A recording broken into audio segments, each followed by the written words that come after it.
All right, we are live. Hello, everyone. Welcome to the stream. Can you guys hear me all right and see me?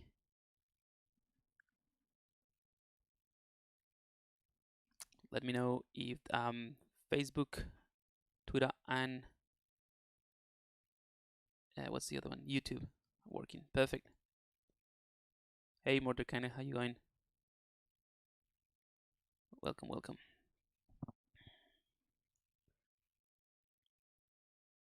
All right, all good to go. Hey, Pedro. Yeah, welcome. We're gonna be doing. We're gonna just wrapping up this guy. It's taking way too long. I thought it was gonna be just a couple of streams, but yeah, I sort of like branched out as always, just to show you different techniques, I guess. So we're gonna be doing the final touches on this guy. Maybe some props just to finalize it. I'm gonna show you how to pose it. Although I've already started the posing process, just so that you don't have to sit here and watch the entire process because it's quite boring. But I'll show you how I approach it and how easy it is. And yeah, we're gonna be doing that today. Okay. So I thought a couple of the props that we can work on that should be pretty straightforward, and I think it goes with the mood of this character would be the glasses that I mentioned last stream, maybe a pipe that he's holding, and yeah, that's maybe, I don't know, maybe a scarf. We'll see something, as long as I can show you kind of like a different technique. I think it's valid. um yeah, so I went ahead and started posing this guy, so I'm gonna show you roughly the pose, yeah, that I'm going for. And so this is the pose. I did all that with the ZBrush, obviously using the transpose master. I'm gonna walk you through that very quickly. um Alternance high chain. Oh, is are the titles still, they haven't been updated? It's fair enough. Um, yeah, so we're gonna be doing something like this. I'll show you how to get to this point. Is very easy. The only thing just to keep in mind is that no matter how careful you are with this process, at least within ZBrush in terms of the transpose master, things are gonna break. Things are going to change slightly. So after you go through this process, I'm gonna show you basically the difference. So um, after you have this sort of like rough pose, uh, there are certain things like this, and you know it's not perfectly matching, and there's a difference. This one is a slightly better topology, for example, than the arm, like the shirt compared to the arm and the hand. So it's a concept, right? It's just a mix and match of different things. I'm not trying to get everything perfect in terms of the topology or anything like that. So things might break when you go back to the character or to your main file, right? That has all the subtools. But again, I'll show you how to approach that process in just a second. I just wanna switch very briefly. In fact, I'm gonna duplicate the whole thing. I'm gonna merge everything, I think. I'm just gonna think. I'm just trying to think ahead in terms of the steps that I'm gonna show you, so that I have like different stages so that you can see the process easily. I'm gonna go to merge visible. Yeah, I think it's gonna be the easier. So this is just a single subtool that has everything exactly the same. Obviously, the only thing that changes is the shirt, which is not a dynamic subdivision anymore. So we don't have thickness, um, and we have, like, this version of the shirt that is a little bit low res. But if we go back to this character, you'll see that's basically the only difference between the main file that has all the subtools and the merge one.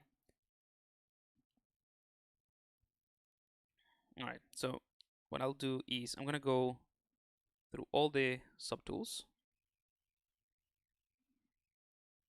and I'm gonna open up my layers. Like I said, I have already sort of saved those, so I have the pose in layers. It's gonna look weird for a while. Do not worry. And I think I have the eyes in a separate layer, so hang on.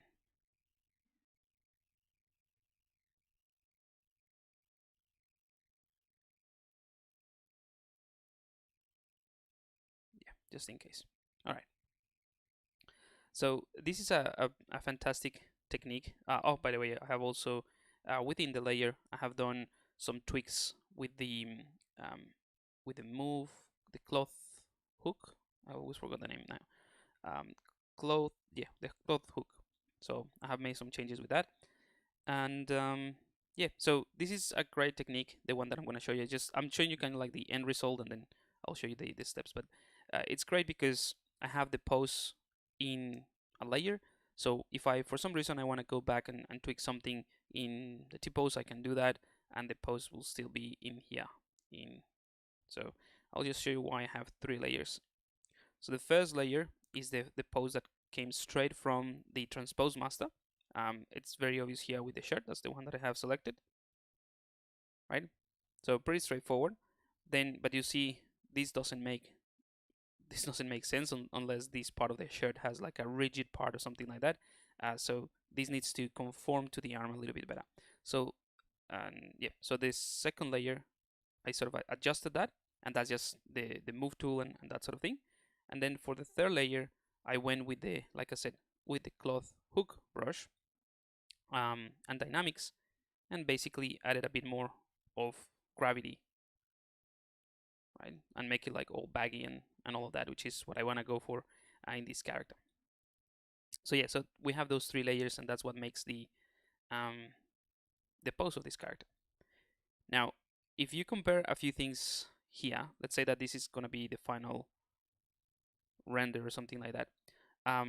If you have a look at some things in this character, you might think, you know, the arms is like all lumpy and sketchy compared to the face that looks pretty neat. Now the face has a lot more resolution and it has dynamism, right? So if I go to the face,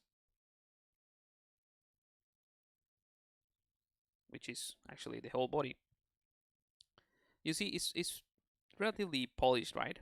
But it has a lot more resolution compared to the arms, which don't have much. Now, it doesn't mean that you have to redynamish everything with high resolution. That's one possibility. You can also use the Sculptris Pro. I'm going to show you a technique with that as well after we pose, or I show you the pose. But I wanted to show you this. So with the hands, for example, the hands have a much better topology compared to other parts of the body.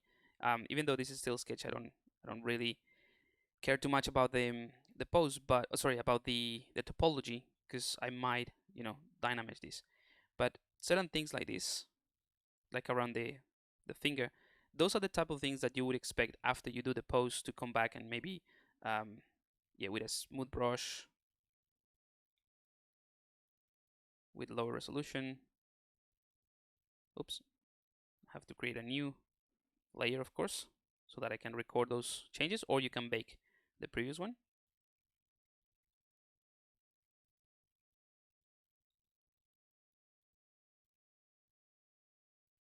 So unless in the main sculpt you account for, let's say, for the changes in the volume, you have to go back and fix those things. And what I mean by that is, well, this one is pretty obvious in terms of what I'm adjusting, right, and what I'm fixing.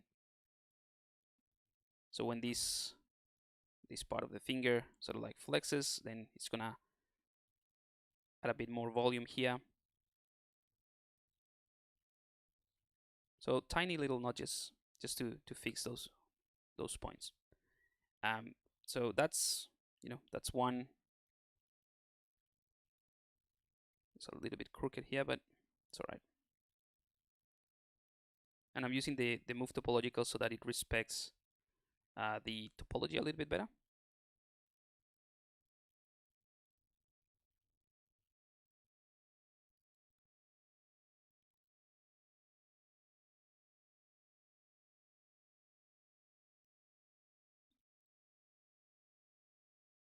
Okay.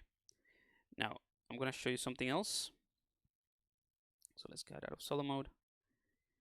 And this is the hand that's probably gonna hold the pipe, obviously. That's why I have that pose, and I haven't really posed the thumb area, just because that's where maybe after I place the pipe, we adjust that as well. But there are other areas, for example, that is more obvious. And so if I select the arm, so you see that fold here, I already sort of tweaked that a little bit. But in the posing stage, you sort of have to compensate. So this one I haven't done it. I mean, this one is just a tiny little tweak. Oops, let's do another layer. We can do that. So unless you do this type of effect when you're sculpting it, you have to keep that in mind when you sculpt that after the pose, or at least know that that's gonna break.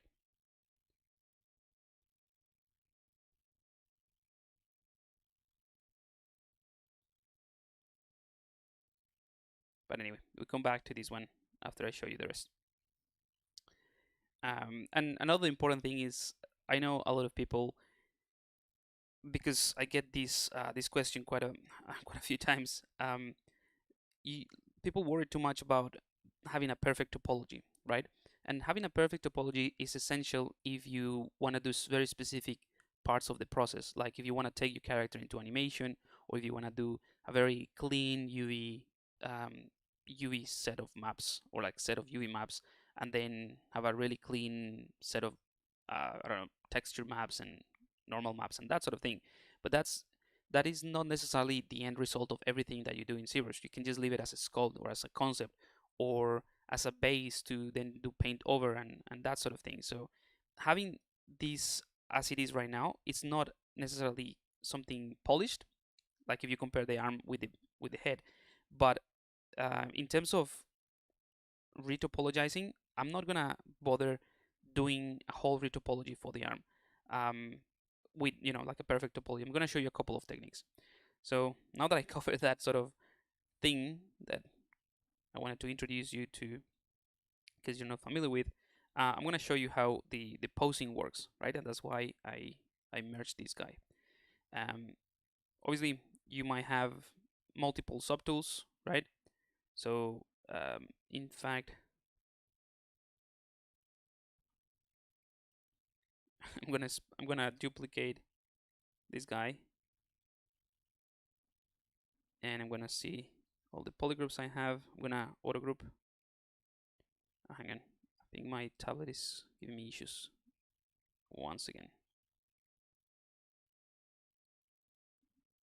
Okay, back. So auto group.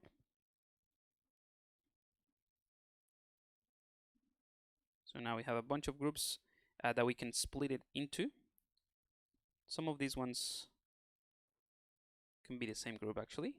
So anything that has to do with the eyebrows, the beard, the head, yeah, all of that. This could be a simple group, so that when we split it, same thing with the face.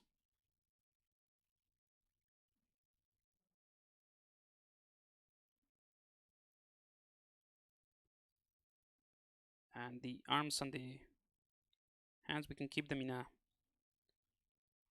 least the hands, we can keep them in a single group. And all I'm doing is just simplifying the process, so it's just faster, really. And the eyes, they could be as well the same group. We have some additional eyes there that we probably didn't hide before, so it's good to know that we left them there. Yeah. So I'm gonna delete all of these ones.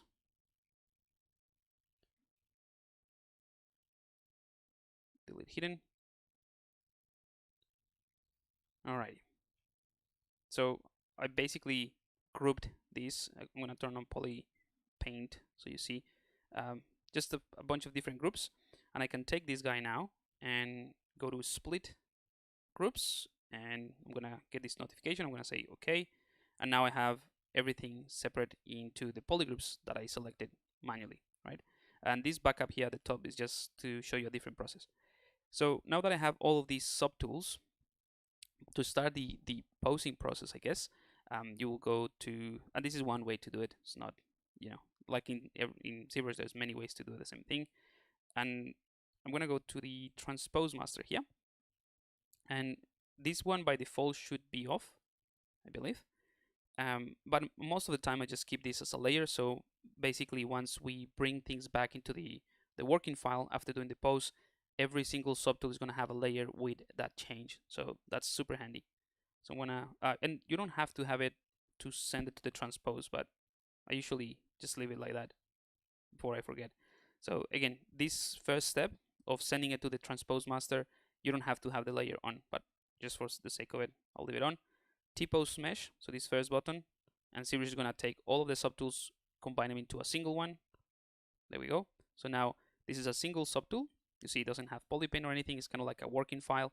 And here's where we can pose the character, send it back to the original, and have all the subtools work in the same pose. So I'm going to show you kind of like the complicated ones. I'm going to do the head. And all you have to do is maybe use your masking tool. So I'm going to use the mask lasso, and I'm going to mask this part of the head. You can also blur the mask. So you can go to masking options and blur it, just to make it the transition a bit softer. These tools that I have here, these are just part of the Wacom tablet, but just so you know what I'm doing. So I have the ZBrush masking tools, the subtool tools or ZBrush subtools here. I can go into solo mode and ZBrush grouping. So if I go into masking, I have sharpen, blur, create alpha, grow visible, all of these things, which are essentially what you can find here in the masking palette. So clear, blur, that's the one that I was using, blurring the mask. Plus I have other stuff like visibility, so I can grow and shrink the visibility selection, but I'm not going to use that anyway. All right, so I'm going to invert the mask. And remember, this is just a single subtool, so everything is going to move at once. I'm going to bring in the gizmo, center to the unmasked areas. I'm going to position this, and again, you can hold the Alt key to change the pivot of the gizmo. Same thing for the rotation. So I like to just place it in a way that it kind of like makes sense, like if this one was a joint. And that's it. We'll just rotate the head, and everything is going to rotate with it. Done. Clear the mask, and that's it. Now that's kind of like the easy one, right? Because there's not much that you have to account for. But the arm, for example, that would be more tricky. So I'm going to show you how I would approach that. Let me just check the chat.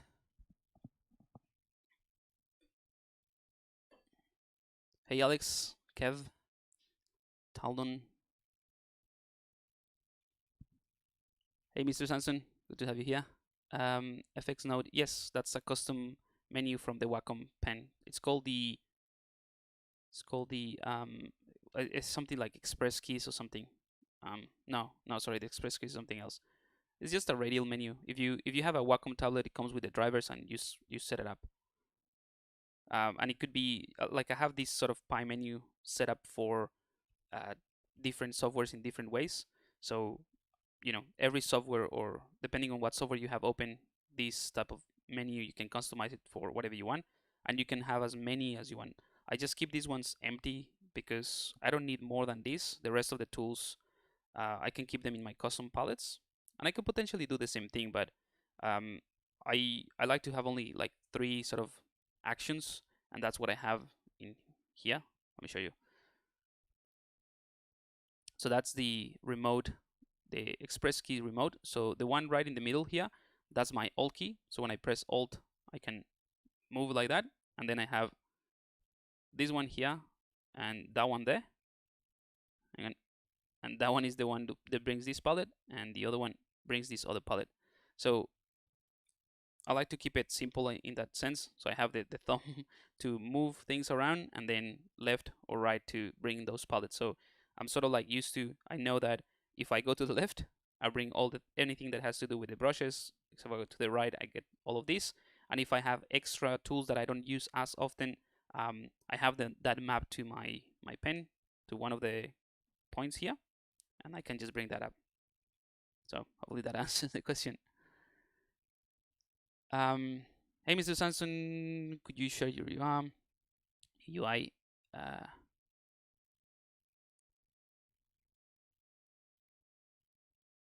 So yeah, as I've mentioned before, sharing my UI is kind of like pointless because, like I said, a few things they don't make sense because I use custom macros. But I always, when I use anything that you might not see in the UI, I always point it out as where it is. So if you don't know, just let me know and I'll let you know. By the way, there's a cool trick. So if you don't know what a button is and you already have it in your UI, you can hold the Alt key and click on it. So let's say you don't know what this clear button is, you can hold the Alt key and click on it, and it will bring up the palette. You're just gonna put it in the left or the right, and it will bring up the palette where the clear button is. So let's say I don't know where this, I don't know, C add is. Alt click, and it will just bring the drop palette. The drop palette where the Z add is. So that's a nice little trick. Um, what do you think about The Mandalorian? I absolutely love it. It's like going back to to the good to the good Star Wars thing. I'm a huge fan, so yeah, I love it. I absolutely love it, and in terms of what it means for our industry and everything like that, it's just amazing. Like the technology, the volume, how they call it, the volume with the technically not green screen, but yeah, it's a screen. So that is absolutely fantastic, and it's just gonna open up so many. Yeah, it's just gonna speed up things so much, and the fact that they're using real time engine like Unreal to build those things and build the environments is absolutely incredible.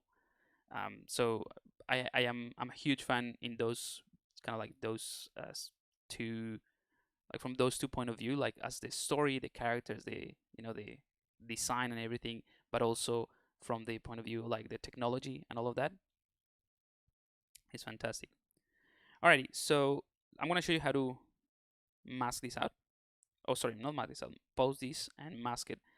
So for example, for the arm, I'm gonna go ahead and hold Control with the mask lasso. Oops. Control. Right. So I just inverted that mask, and this is what I have on mask. So I'm gonna hold Control, mask that out, and this is what I need to move, right? So I can hold Control and click once on the mask to blur it if I want something a bit softer, or the opposite. I can hold Control and Alt at the same time and sharpen this, right? But I think a bit a bit of blurriness is fine. All right, and the next, it's just a matter of bringing in the gizmo. For this type of posing, you can totally bring in the gizmo. So hold the Alt key, place it, and this is probably the easiest thing if you're just starting with ZBrush. So you can place it where roughly what the join is, and then you can just move things around. That's how you pose it. In this type of things, you might find also, if you're familiar with the transpose line, to just do that, and then just place it a bit better, and then you do the rotate from this angle, and using this tool, which in my case, the transpose line has a few tools, a few things that I quite like, and to be honest, it's kind of like those one of those things that if you started using ZBrush from an early version, you're kind of like very fond of this tool. But yeah, I'm aware that it's not as intuitive as the gizmo, and that's what the gizmo is there. They do basically the same thing. All right, I'm gonna push this forward a bit. So the difference between the gizmo and this transpose line is that you actually have to change between move, scale, and rotate, whereas with the gizmo everything is in the same tool. So yeah, let me clear that up, clear the mask. So that is kind of like the first step, which is Actually, I think I want to have it a little bit closer. Rotate closer to the body.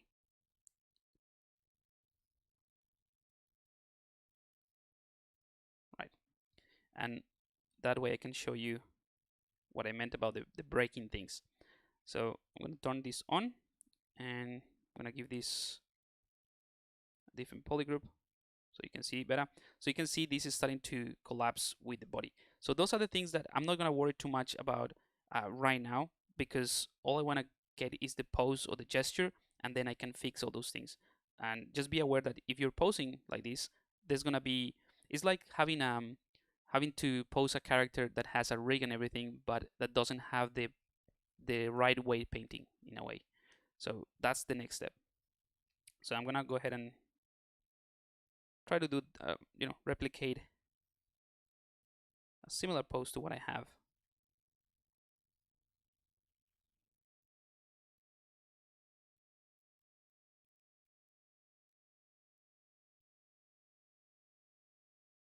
And blur it a little bit. All right, bring in the transpose line, and I'm gonna start here from the elbow.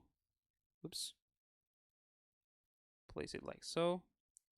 And if you click on the yellow controllers, that's what you can, readjust it like that. And then with the rotate, just go like this, right? So you see this tool, and because of this, the soft, or this, yeah, the blurriness of the mask, we start to get this nice effect, which could be better, but at least we have a starting point. And you can just keep rotating this like so, closer to the body, right? And yeah, let's say that we're happy with that. Again, not gonna worry too much about this. We're gonna fix that later. And now we can take advantage of the polygroups and the fact that we had the hands separate from the arms and that sort of thing, right? So I can click on that, mask just the hand, right? And the way that you isolate those things obviously is with the Control and Shift and click.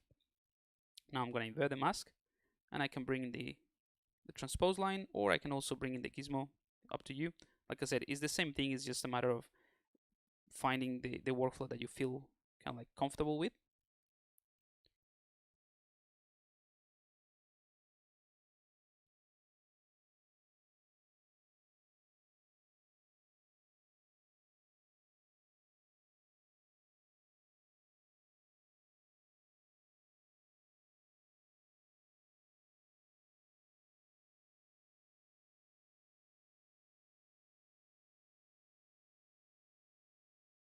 Right, something like that. Let's clear the mask. And then obviously to do the other arm is exactly the same thing. But I'm gonna just do this one so that we can move on to the next thing and show you a couple more things. So once you get to this point where you have like the base pose ready, you're kind of like happy with how it's looking roughly, then you can go ahead and tweak things. Now, because we have everything that we kind of like plan ahead and have everything in polygroups, and some of these meshes are just simply not connected by topology, like the arm and the hand, right? We can use the move topological to adjust it. So if I take the hand, for example, or the arm, I can just do this, right? And even though I'm just clicking very close to the hand, because these things are not connected, I can adjust them really easy. So that's with the move topological. So that's what I'm going to use to tweak that area. So I'm going to push this in and then bring in the the shirt. I can also smooth things out as well. I'm going to soften that a bit more.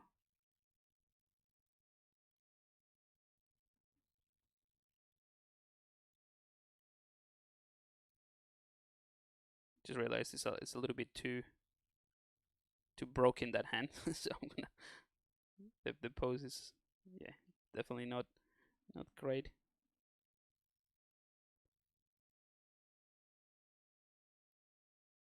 There we go. Oops, forgot that I had two hands. Let's mask this one up.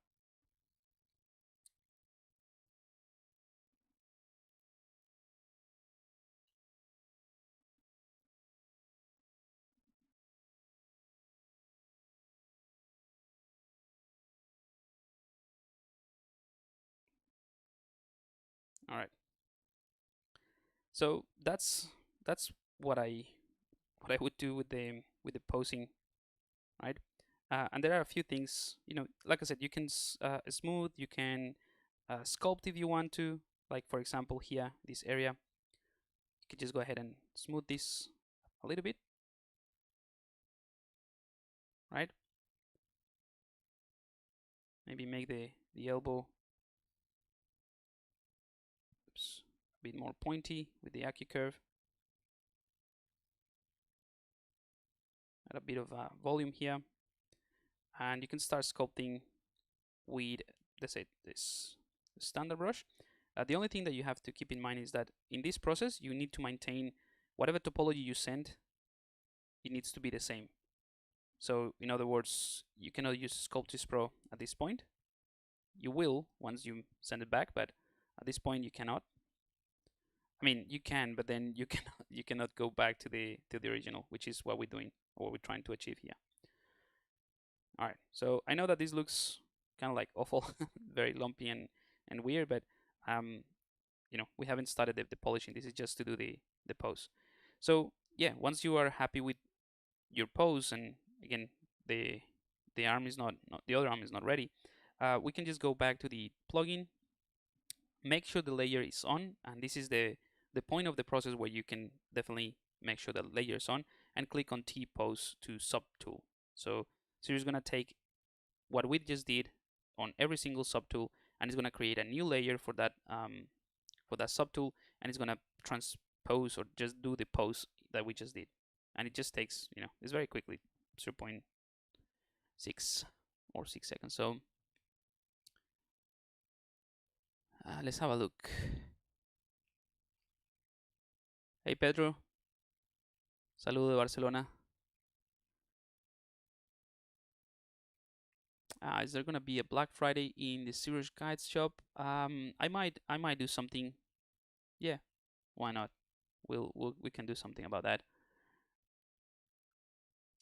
Did you use Dynamics to make that shirt? I did. I'm gonna show you more work with the Dynamics in just a second. But yeah. Oh, by the way, you just reminded me. Where do I have that? So for those of you guys that are like new to ZBrush, or maybe you're just getting started, I'm setting up a webinar. Where do I have that? Here we go. So I'm setting up this webinar, which is the 7 steps to getting started with ZBrush. It's a free training that is happening this week on Thursday, my time, Australia. So it's a free webinar. You just need to register because I have limited spots. I don't have the most pro account in Zoom, so I have to, it only allows me to have certain number of people. But yeah, if you go to the 3D concept artist and click on grab a spot, that's the thing that you'll see at the top. It will take you to this page where you can just register. Basically, this is what I'm gonna cover: the 7 steps to, or kind of like my 7 steps to learn ZBrush, and that's basically based on how I learned ZBrush and all the years that I've spent trying to figure out ZBrush. I basically condensed everything into 7 steps that I think for anyone that is new to ZBrush, that again, keep in mind that this is very basic, but those are the essential things that I think once you cover those, you can learn everything else when, with tutorials and that sort of thing. So I'm gonna be covering that, and three steps to make your designs more appealing. Plus a couple of other things and a couple of free gifts and things that I have ready to go. Vita, yes, it's a free webinar. It's free to join. I just thought I would do this as a like the ZBrush Summit was super exciting and everything. So a lot of people that might have seen that or might joined the ZBrush Summit, or might have seen it, but they've never used ZBrush. This is kind of like a way to introduce them to ZBrush. So it's for absolute beginners.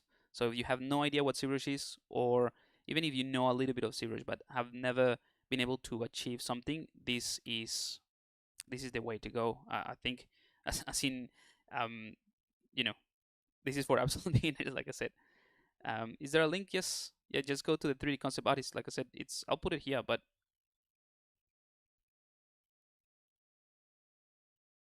it's just going to the 3D concept bodies. It's the first thing you'll see. There you go.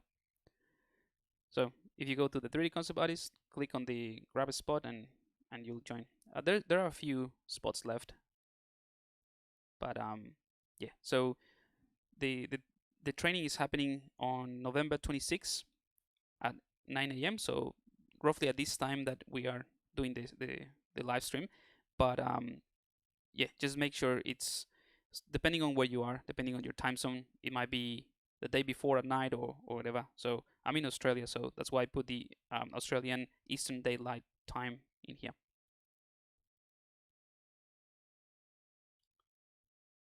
Awesome, cool. Yep. So we'll do that. Alrighty. So where were we? So we did the pose, we did the tweaks. Oh yeah. So I'm gonna go back to the t-shirt, right? And I'm gonna enable dynamic, just so that we have a softer version of it. And because we changed the volumes, we have to recompute anything that if we want to use dynamics. So all I'm going to do is go to the dynamic palette, and let's put that on the right hand side so you can see. I'm going to set this to 0.5, the inflate ratio, the inflate value, and that inflate value is the distance between the cloth or whatever you're doing and the actual volume that you're calculating. So it's kind of like the collision distance in a way, or the gap between it. And other than that, this doesn't really matter at this point because I'm not going to run a simulation. I'm just going to recalculate the volumes. So again, this is basically telling ZBrush, hey, we moved the character, we changed the volumes where they were. We need to calculate again so that this t-shirt will react to the position of those volumes. So at this point, if we want, we can run a simulation. I think.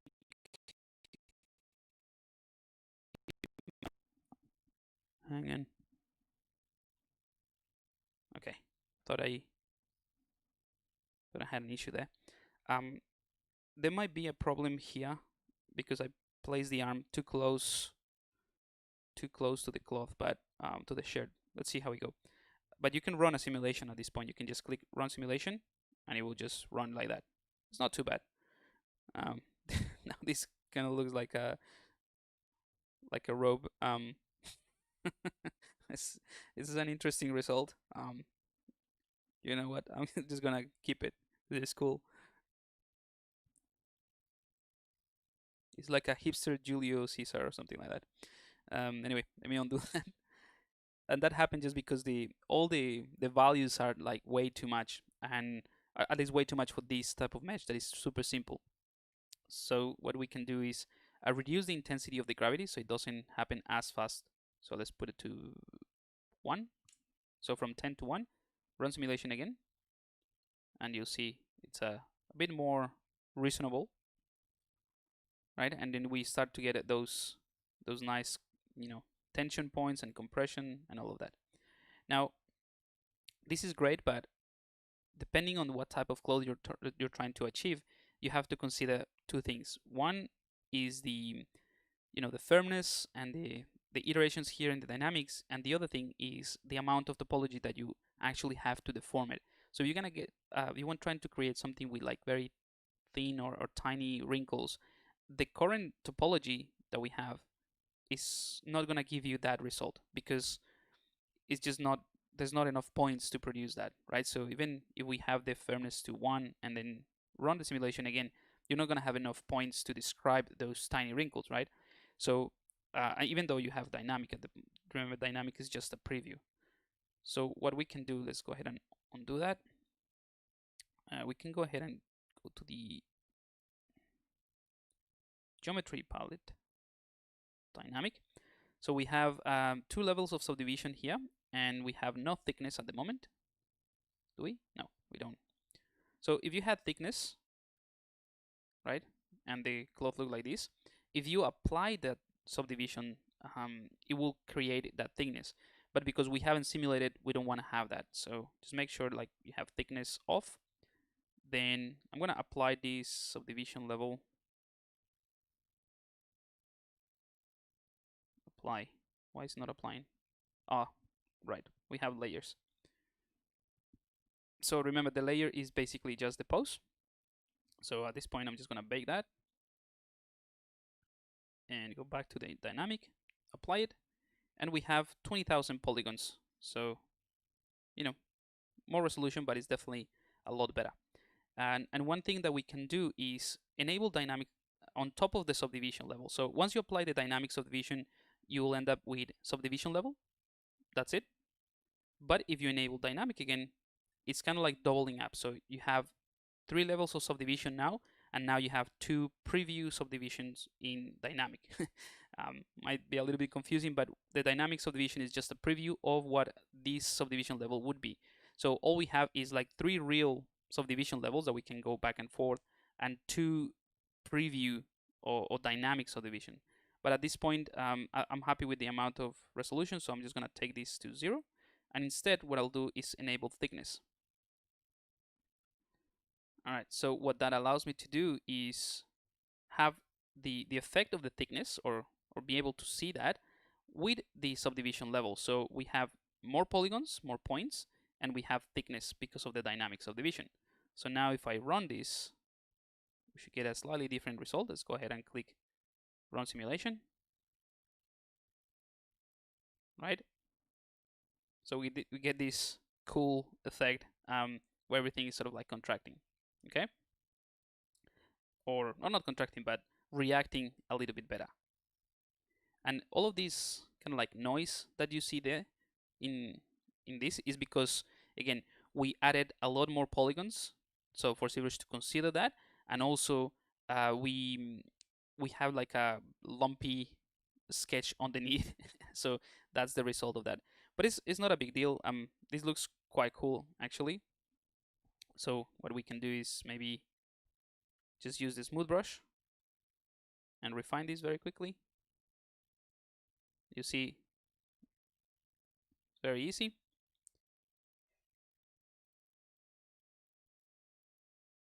I'm gonna go into solo mode because this is the area that might present more issues. Again, this is just because it is very close to the arm that I moved, but it's not bad.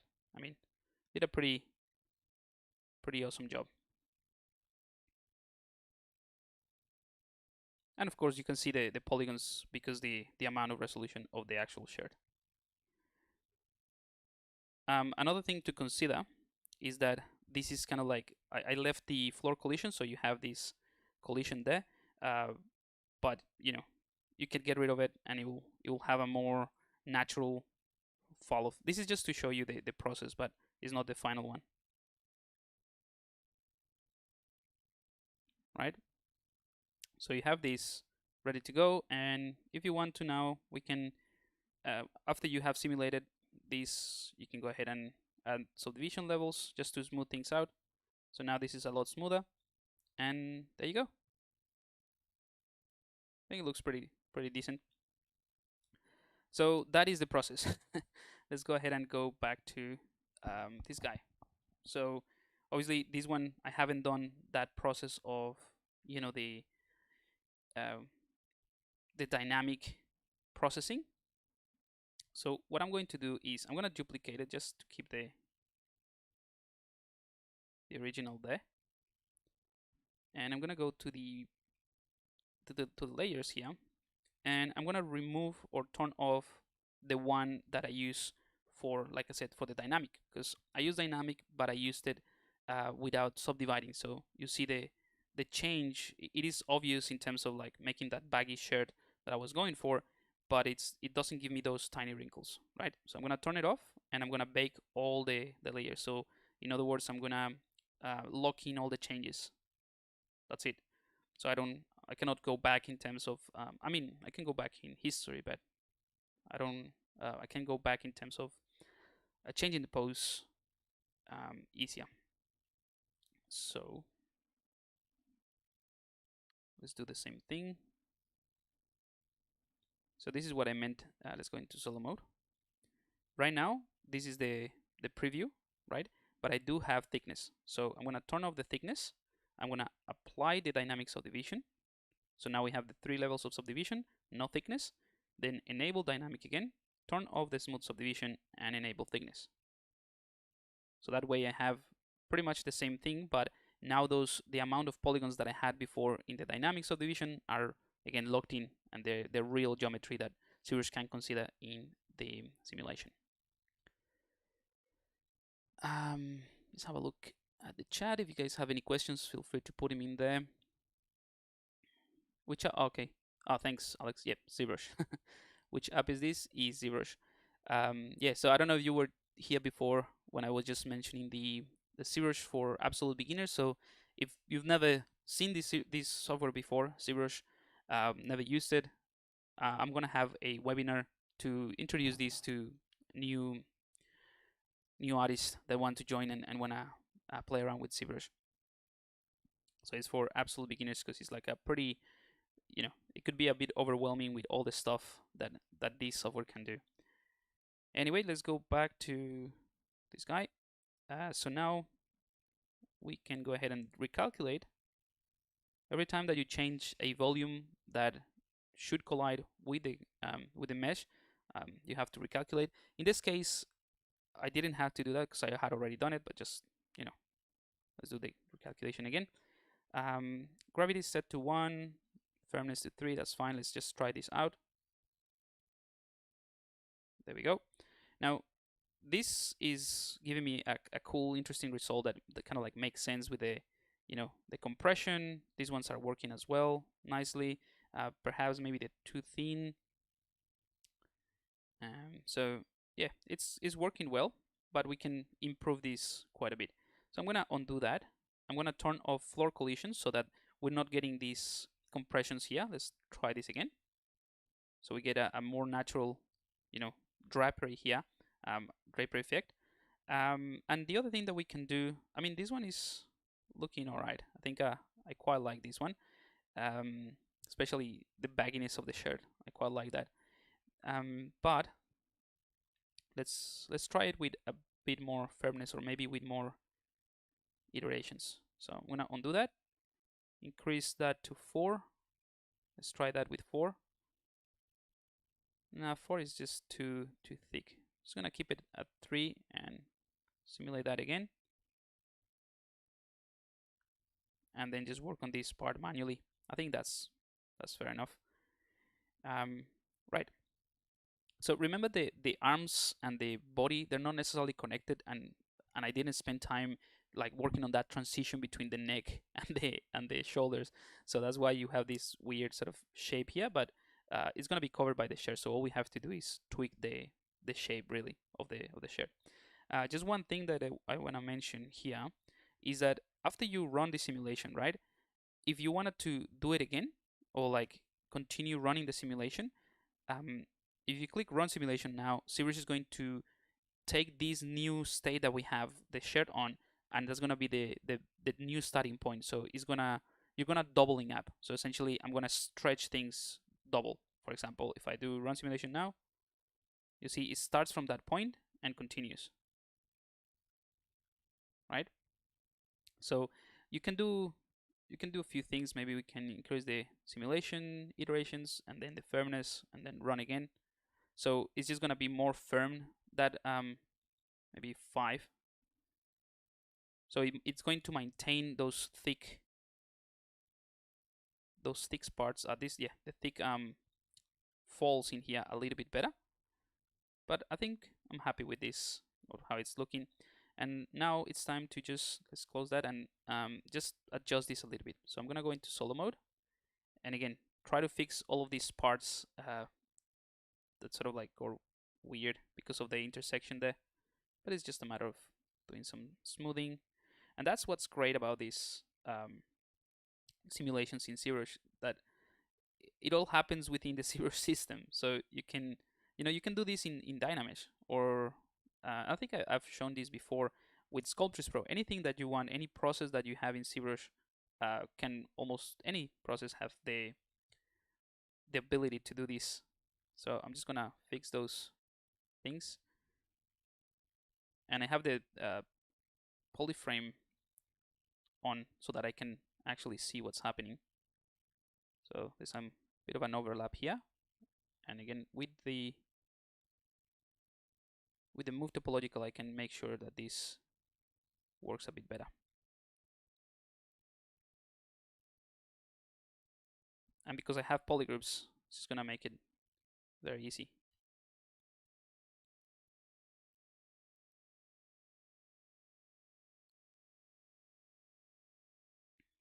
Okay, so this is another thing.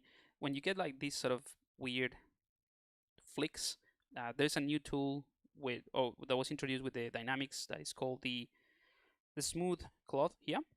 And what that one does is just a version of the ZBrush that allows you to smooth out points that are not connected to more than 3 points.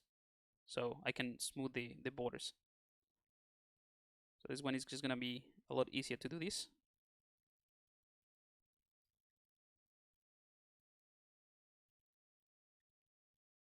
There we go. Right, and this area here you won't see it, so I'm just gonna leave it there. It doesn't matter. All right, clear the mask.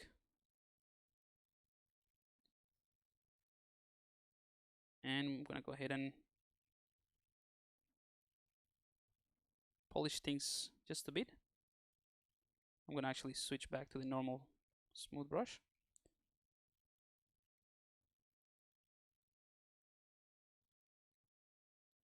So the main difference between the cloth brush, the cloth smooth and the normal smooth is that with the normal you won't be able to smooth the borders. That's really it. All right. I think that's looking good.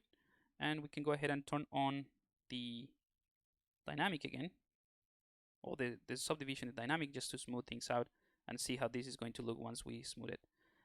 This type of wrinkles, what we can do also is just maybe inflate them a little bit, just to give them more character.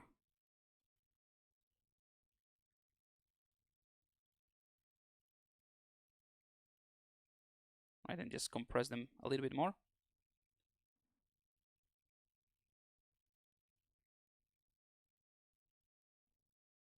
But again, that's the type of things that you would tweak after you have done the simulation. Right, the simulation is not gonna, it's gonna give you an excellent starting point, as you see here, but it's not gonna be, perfect. So it's just up to you to go and adjust it. So for example, these lines here, we can very easily go to the dam standard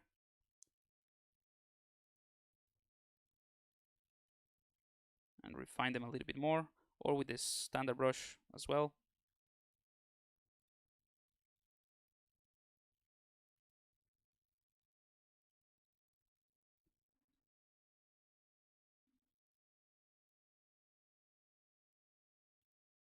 A bit more smoothing, and there we go.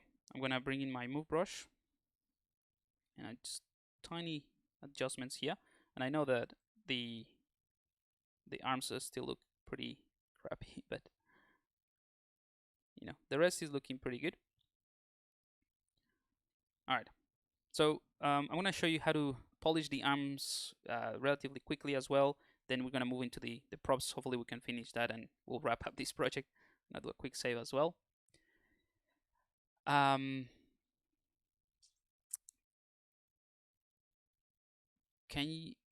you make the man move? Yep, look, that's as far as I can go. This is just a sculpting software. You cannot animate it. You can, you can potentially do a step-by-step thing, but I don't know if you can, in an easy way, animate. It's not an animation software. All right. I'm just gonna refine that shape here. Again, that shape of the shirt was just due to how I placed things underneath just to generate the original shirt, but didn't really make much more sense. All right. Another thing that is pretty cool about the dynamics, let's say, um, let's say that you wanna, I don't know, move the neck of the shirt a little bit. You can bring in the move the cloth hook, for example, with a large brush. Go to the dynamics. I just want to make sure that on brush is selected so that the effect happens only within the radius of the brush, and we have a fade of 6, so we can change that as well. And basically you can just slide that shirt like this, right? That is definitely too much, but you can do these type of things. Maybe with a smaller brush size, and you see this effect is happening only in this arm. Um, it's generating these very thick folds because of the firmness. So I'm gonna undo that, go back to 3, and then you get something more like that, right? And that's just if you want to generate more wrinkles, you can totally do that manually. That one is not too bad, maybe too much, right? I think it's a bit too much, but you know, it's there if you want to use it. A cool thing as well that you can use, for example, is let me just push this in. I'm gonna push that with the move topological just to adjust the shape.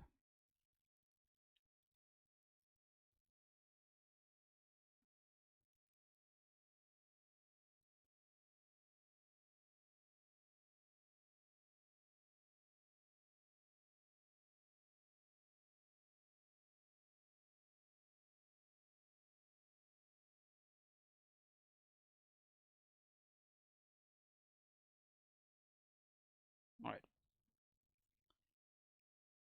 So what I wanted to do was I want to show you something else. All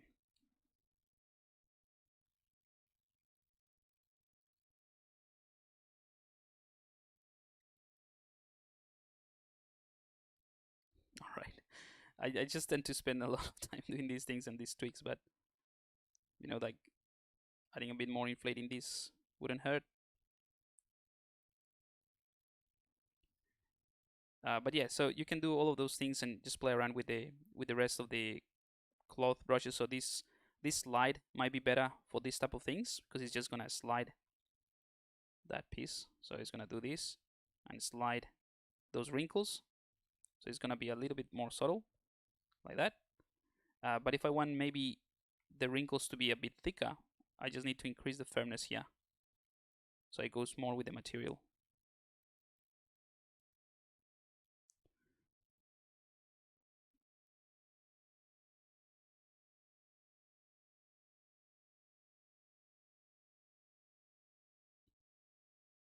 Yeah. Anyway, I think it looks fine. I don't want to overdo it with this. All right. So let's go ahead and polish the arms.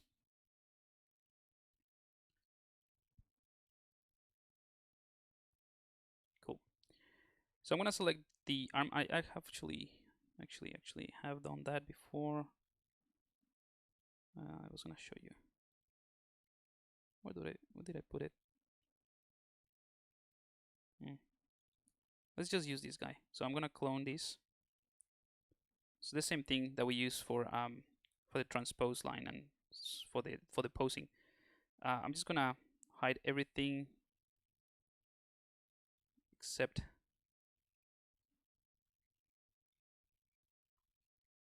oh come on, I need to change my pen or just do something about it. All right, I'm gonna delete hidden. Oh, 1 second. All right, delete hidden. Right.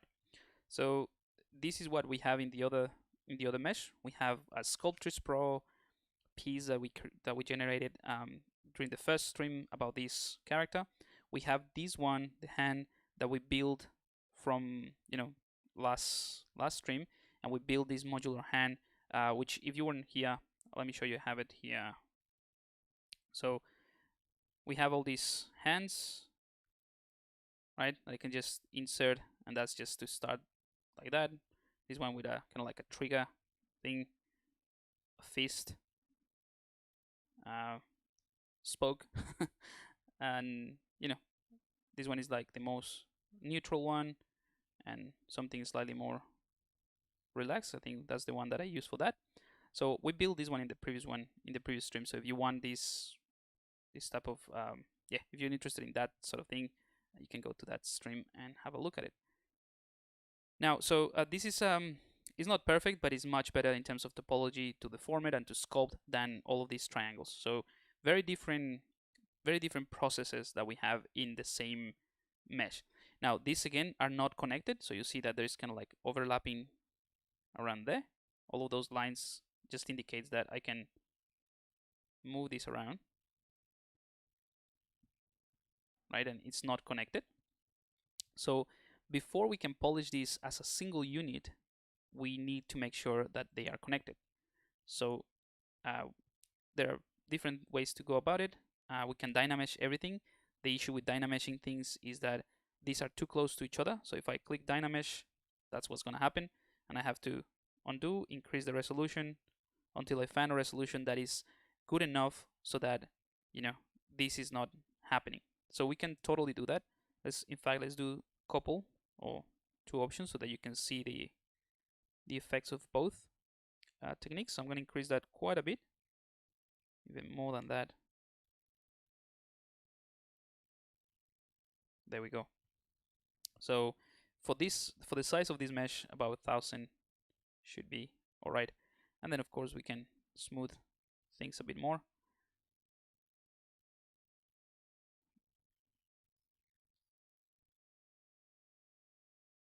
And yeah, basically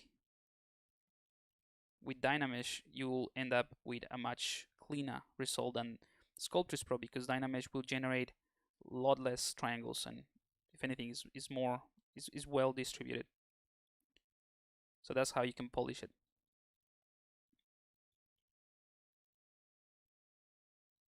Right? And then I'm just smoothing it. So that's one way to do it. Let me just do a quick smooth of the whole thing.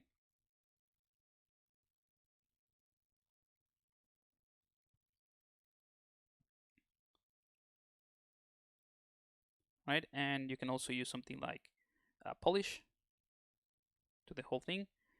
You can also use clay polish if you want something a bit more stylized.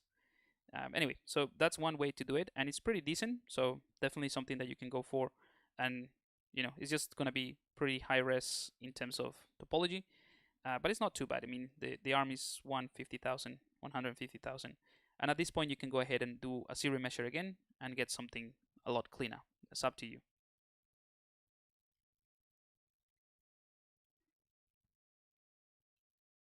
Are you self-taught or did you go to any school?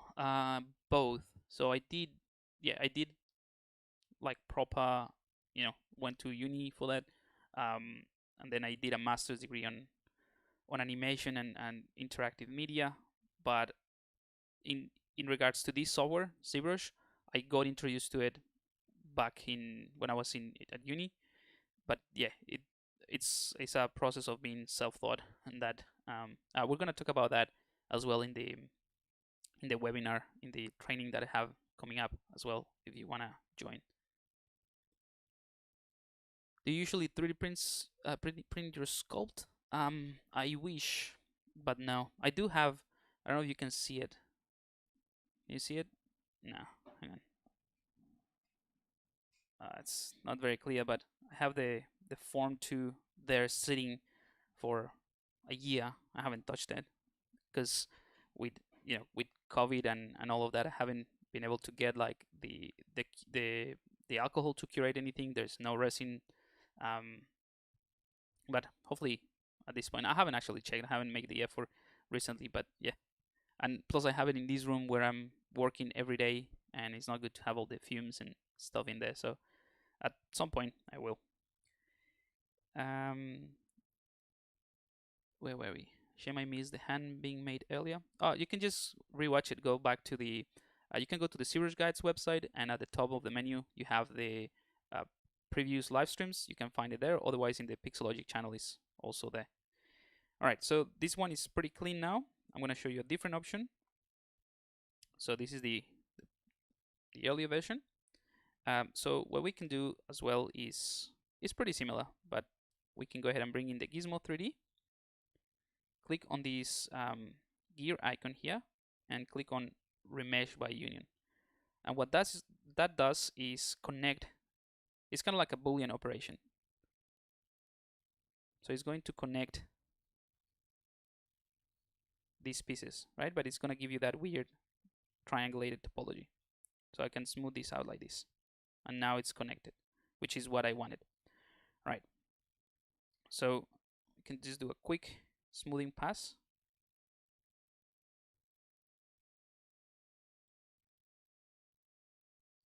You see sometimes you get these holes. So there's an option to close holes. I suppose this is just a weird thing. It's not closing them.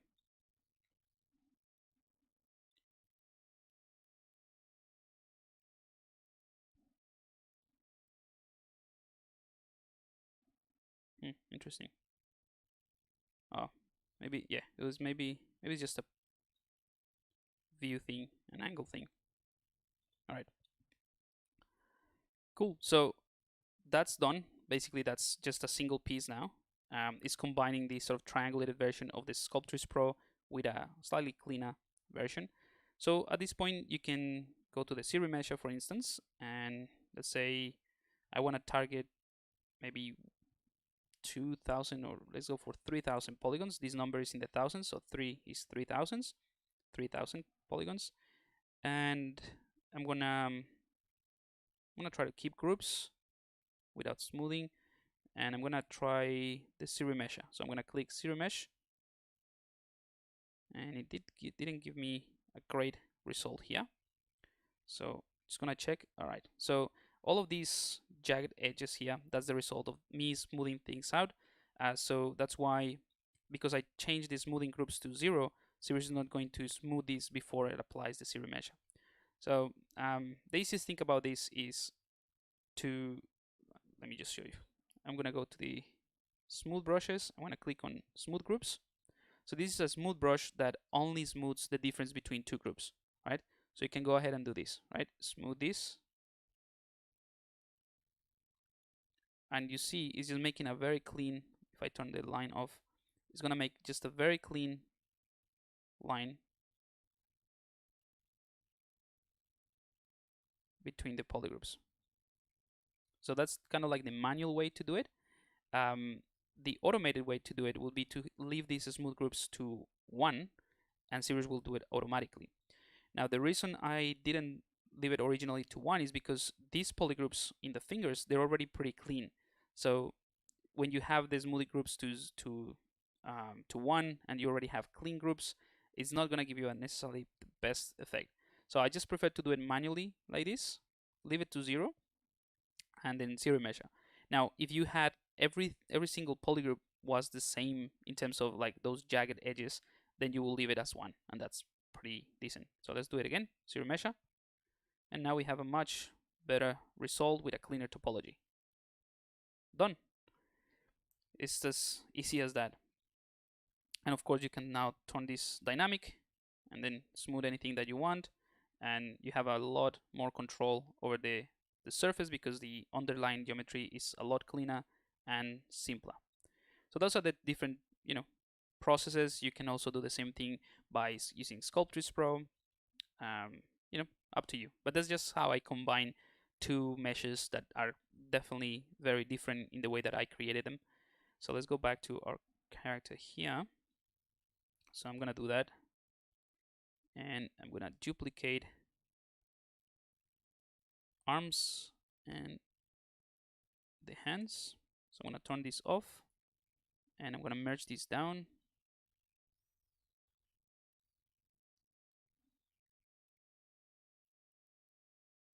Whoops. Oh, yeah, fair enough. I forgot that these have that these have recording layers. So I'm just gonna bake them. I'll have to fill color again. Alrighty, so now I'm gonna go into solo mode, but I'm gonna split this into right arm and left arm so that I can work a little bit better.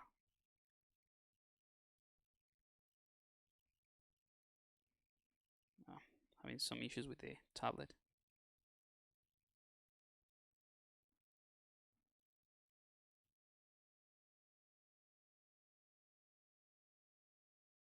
Hang on. I'm gonna auto group. Alright.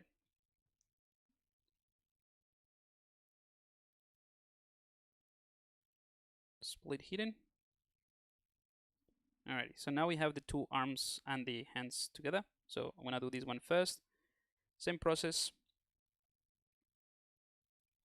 I think I'm gonna go for the Dynamesh just because the rest of the body is in Dynamesh mode.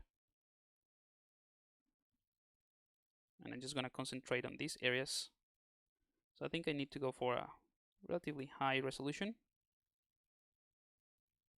There we go. And that's pretty much it.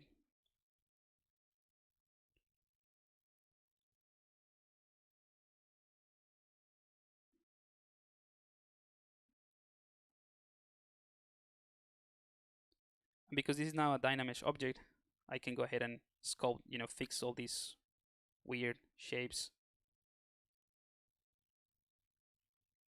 Maybe I went too high with the resolution. I'll be alright.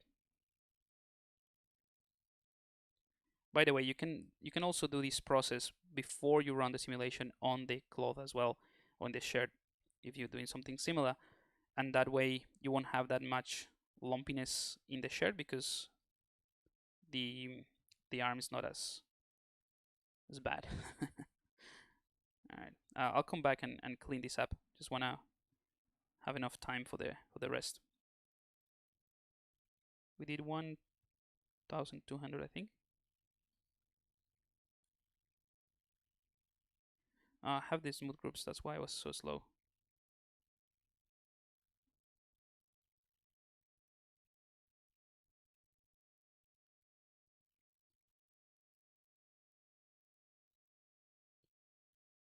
Again, I'll come back later and refine. But if you want to have more control over that sort of lumpiness of the arm, which in certain areas I'm not too worried about because the shirt is covering it, you are better off doing the technique that I showed you, the second technique that I showed you just before, where you use the ZBrush.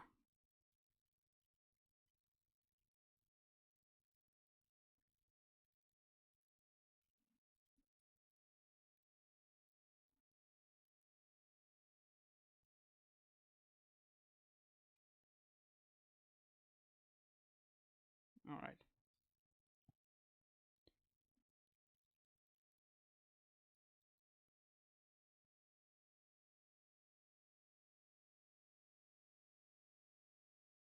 And the rest just becomes a process of, the usual sculpting, just adjusting shapes, a bit of, clay brush, move brush. You can still, pose these. Maybe this is something that I would do afterwards, like, adding with the damp standard brush, refining these areas.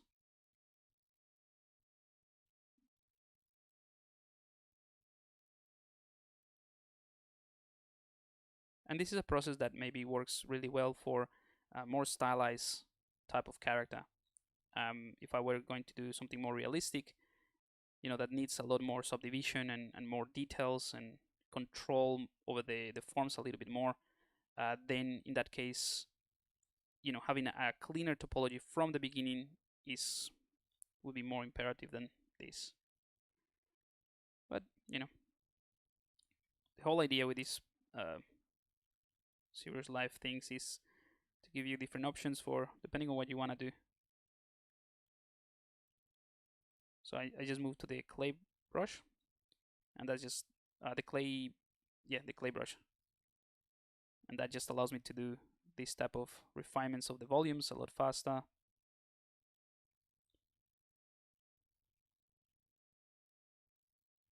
And remember, no, we already lost them. You could have done the Dynamesh with groups.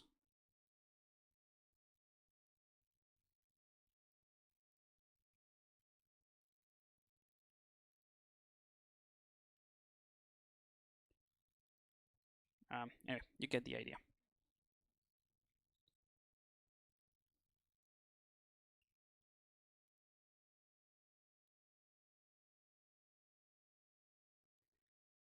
All right, so definitely a lot cleaner. There's certain things that you won't see, so I'm not gonna bother with those. You still see a bit more. This arm has a bit. It's not straight, so you can go ahead and clean it a little bit more using something like the trim dynamic, or maybe the edge polish, or not the edge polish, the normal polish.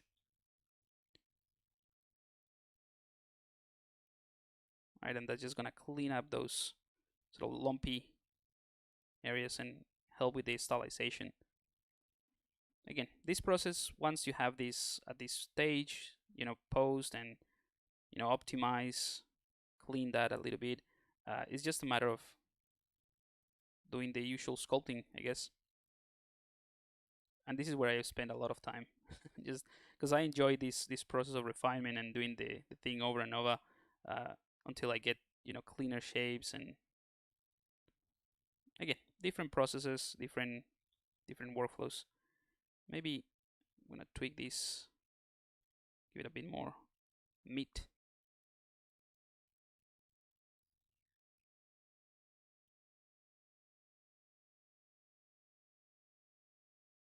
Again, all of these things that I'm doing would be a lot easier with less topology.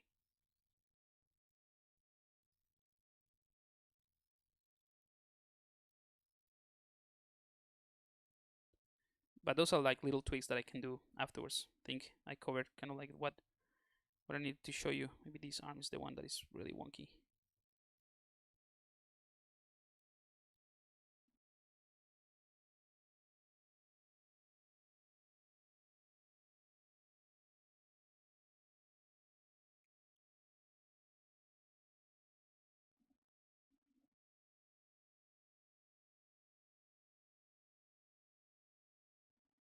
How are we doing with time? All right. I think it's all right. So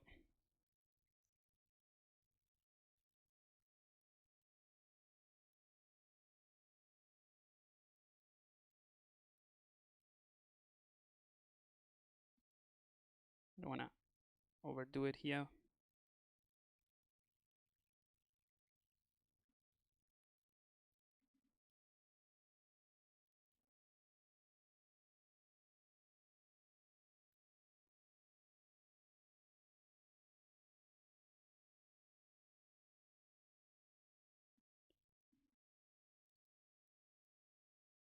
All right, we'll come back. I'll come back to that after.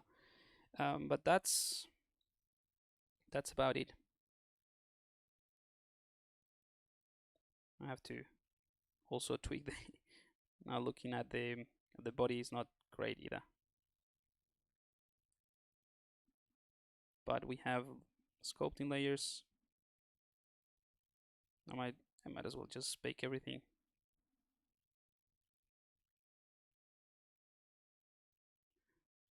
And I have symmetry enabled because the body is pretty much untouched in terms of the pose, which is handy.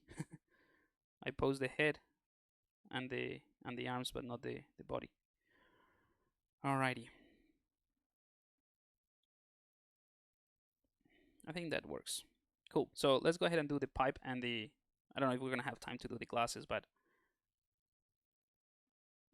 the pipe works.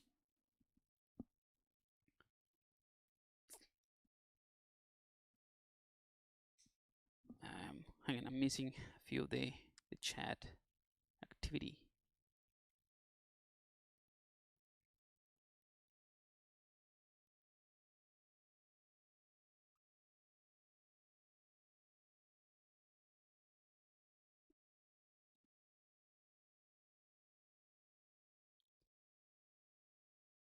All right.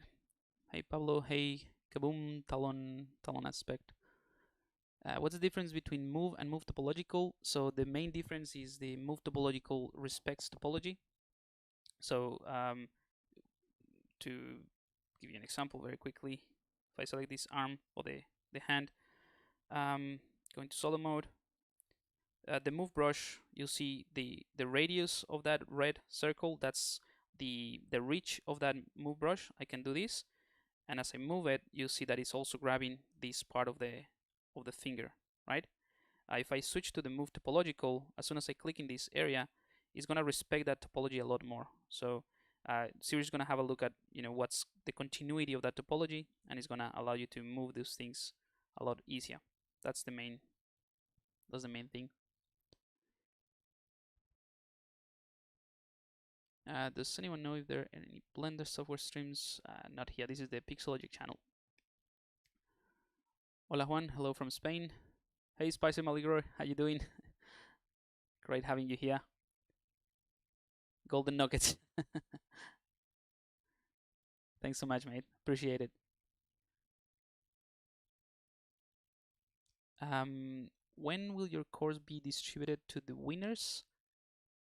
The course has been distributed already to the winners, except the UCG, the Ultimate ZBrush Guide course, because that's coming up later this month. And I have sent an email already.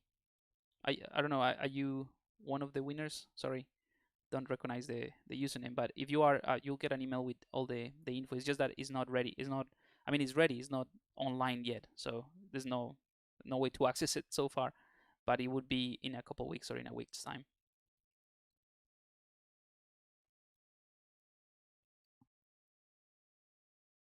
Cool. Alrighty. So, all right, let's do the pipe thing.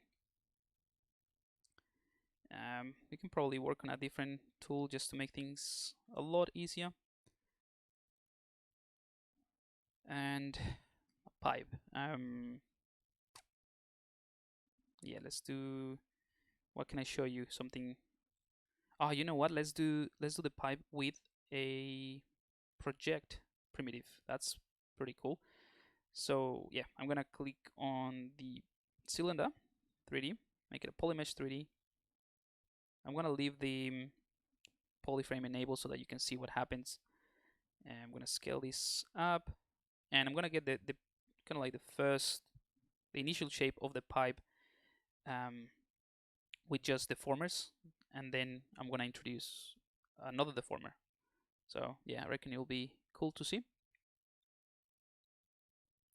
Oh, cool. So yeah, no worries. You will get an email. So I got the winners from the Pixology guys. So I'm just gonna go through those and send them an email. So if you haven't got one, I will send them this week. Don't worry. You're there. Don't worry about it.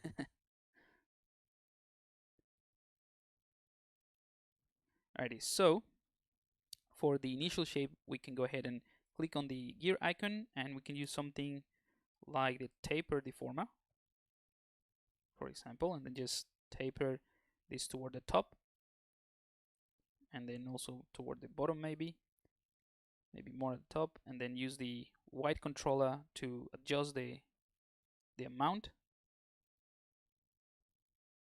right? So this is just a simple deformer. I'm gonna click on the cog icon again, click accept, and from the same icon I can go ahead and use something like the smooth deformer. And this one is pretty cool because it allows you to deform things based on the axis. So it works in the same way. It's just going to smooth things like that, or like that. So I'm just gonna try to achieve that sort of shape.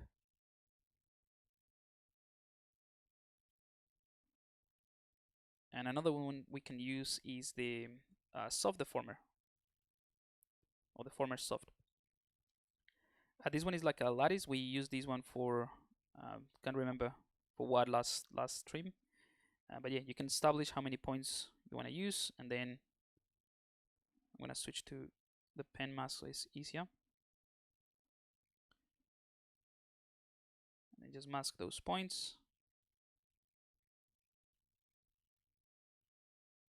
Accept.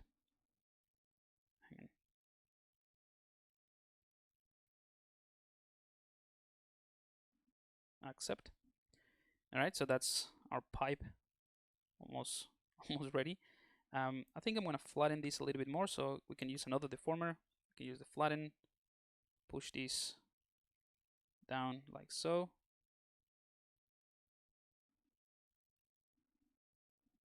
There we go. All right, so you can use these to as a starting point for the pipe, and you can use the C modeler, for example. You can dynamesh it. You can do a bunch of things that I think we've covered certain similar things or similar techniques in previous streams. So I'm just gonna show you something else or a different approach, which is the deformers. So again, go back to this gear icon, and this is my absolute favorite deformer. It's incredible. It's one of those things that I don't understand. Like at the beginning, I was like, oh, why do we have this in ZBrush now? And then once you understand it a little bit, it's like, oh, this is the best. So it's called the project primitive, and what it does is gives you this super complex. I think it's the most complex of the deformers in terms of how it looks. But it's once you get the hang of it, it's actually pretty simple. Um, the idea is that ZBrush is now taking a virtual, well, everything is virtual, but like another primitive essentially, and it's projecting it to the mesh that you already have. So it's a little bit hard to see, but there's like a dotted line, maybe from this angle. It's kind of like another cube that you see inside. So the cube that is around the pipe or this original sphere or cylinder, it's the volume of the thing that you can see. So it's the volume of this green mesh, right? The dotted line is the volume of the projected primitive. So if I go ahead and move this with the gizmo up, let's say like this, you'll see that I'm projecting this mesh. So it's kind of like a sphere at the moment, right? So this is halfway. It's kind of like a sphere, right? But you'll see this cube, that's the volume of it. So if I scale this volume a lot more, I'm projecting this mesh into the other mesh. So it's kind of like it's its own thing. It's like hard to explain like compared to something else, but it's like similar to booleans, but it's interactive, and it's well, boolean is also interactive. It's kind of like a mix between booleans and dynamesh in a way. It's kind of like metaballs or something like that. It's awesome. This type of primitive, you can change it or manipulate it with the where are we? With these ones here. So yeah, sorry, it's again could be a little bit weird to see, but you see the once you get the hang of it, it's not that hard really. So I'm just gonna bring in my Epic pen to explain this, because it is one of the most complex ones to at least get the hang of it. I don't know why my camera is so dark. All right. You know what? I think it's because it's too much light coming from here. Hopefully it's better. All right. So this one here. This one is the project primitive object, which is at the moment is kind of like a sphere that is being projected, and these are the controllers for that mesh, right? And it's just more complex, or it looks more complex precisely because they're like two things happening at the same time. Then you have this one, that's the volume of the green thing, and these are the controllers for that one, right? So this one is just to get like symmetry, yeah, symmetry mainly. These ones are to control like tessellation.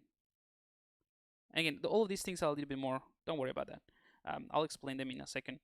But these ones, the ones inside of this volume, they control the type of mesh that you're getting, how it is affecting the other mesh, and all of that. So in a way, let's say with these ones right here, you can control whether it's a cylinder or a sphere or a cube. um, it's amazing, and all of this is controlled by like a curve or like a mathematical equation. So it's just a matter of slide things out or change the values, and it's gonna go from all of these shapes. You can create like a diamond type of thing, all of that just by moving these controllers in here. These ones right here are more about the interaction with the rest of the mesh, right? So you have opacity. I think opacity is well, it's either here or here. I think this one is either blend or opacity.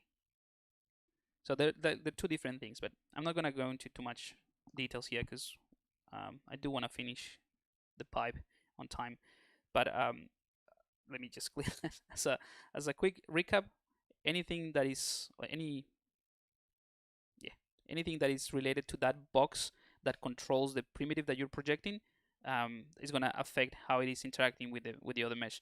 And the other ones is just to affect, how much all of these, let's say this green one,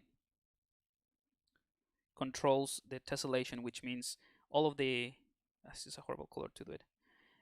All of these lines and all of them, the new topology that is generated to account for the new mesh, right? So that's kind of like if you increase that, there's going to be more points. If you decrease it, it's going to be less points. So just as an example of that, if I increase this, you'll see there's a lot more points or less points, right? So you can control this in very different ways, and it's interactive. It's fantastic. All right, so I'm going to change the primitive that I'm projecting from a sphere to a cylinder. So if you hover over the yellow one, hopefully you see here at the bottom of the screen,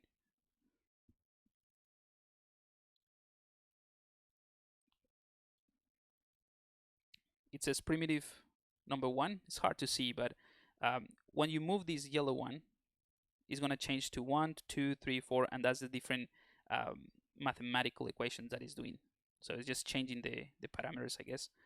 I don't know what's happening behind the scenes in that one. So 1, 2, 3, 4, right? So you see it changes everything. So I'm gonna go to 3. I believe that's the one I'm looking for, and it has kind of like a cylindrical shape, but you see it's not perfect. And that is controlling, I mean, it's not perfect because it's blending, but you can control the accuracy with those two cones. So if it is set at 1, there's only one cone because it's kind of like a sphere. You can just make it, I think it's a cube. So if I stretch this to 1, you make it more like a cube, or to 0, you make it more like a cone diamond. So I'm gonna set it to 5, holding shift to snap to the integer numbers. So 5 is just the in between. 5 is a sphere, which is in between a full square and like a diamond, which is weird. Let me just give you an idea.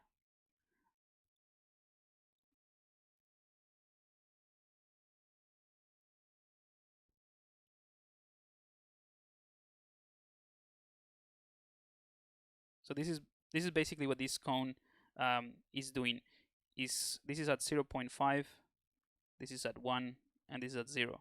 So it just goes between those values and it's changing that shape. So moving, let's say this point, just to give you an idea. This is I know might be an overkill to try to get all of this in one stream, but basically this point, for example, right, of the cube would be around here, and it will be right here in the middle probably.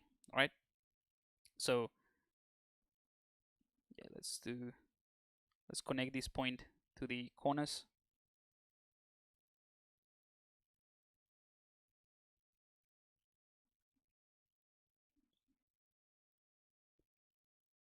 So I don't know if that makes sense, but roughly this is what it's doing.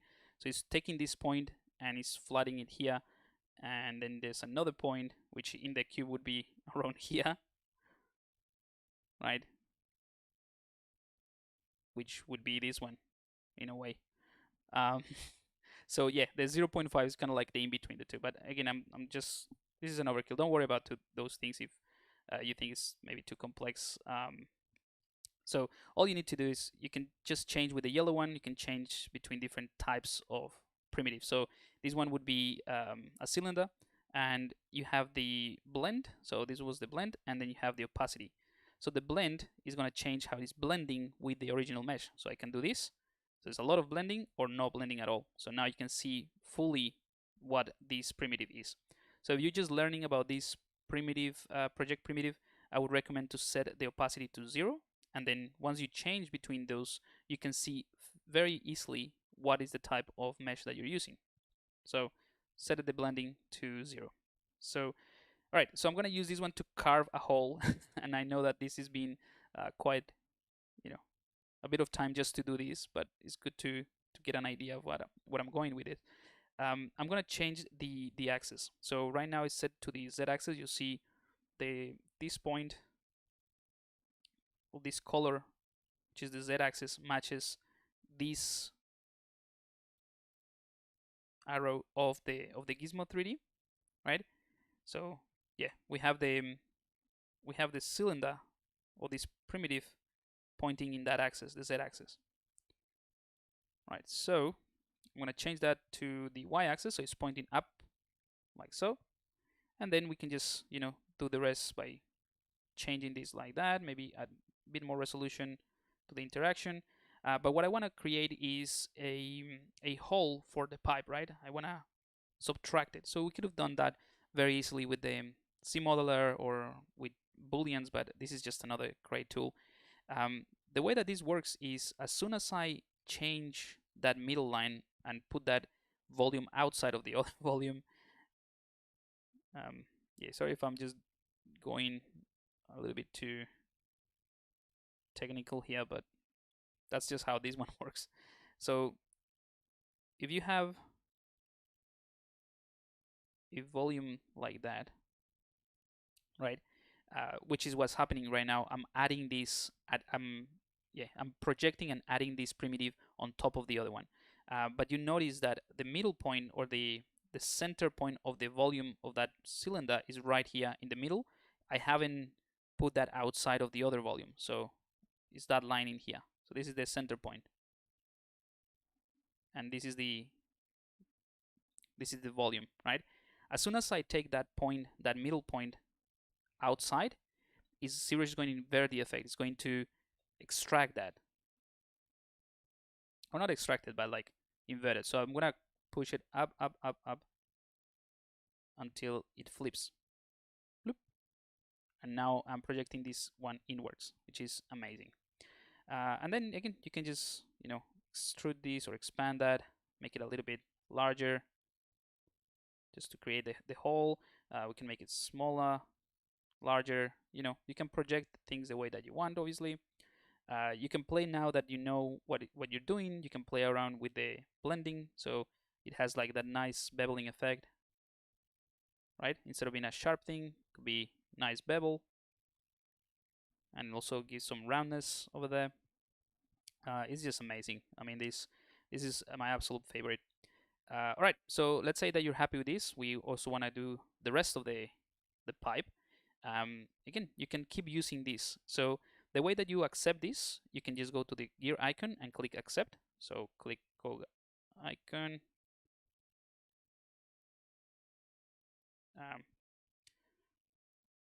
Yeah. So I just go to project primitive again. Let me just try to do it from here. All right, so you can click the accept button, and that's locating. But because I want to do the rest of the pipe, I want to have other parts with this project primitive. So this cone here, the white one, is to accept, and the purple one is to create a new surface. So if I accept this, I'm gonna start from scratch. It's kind of like accepting, resetting the mesh. So I can do this, and you see now, if I kind of like accept that, and I move this around, and I have another projection, right? Which is what I want. If I undo that, and I use the new surface. Oops, new surface.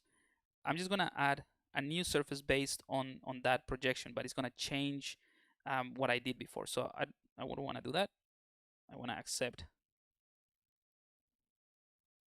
There we go. So I just accepted with the white cone, just push it once. And now I'm gonna take this and I'm gonna push it in towards this side, right? And I'm gonna rotate. How cool is that?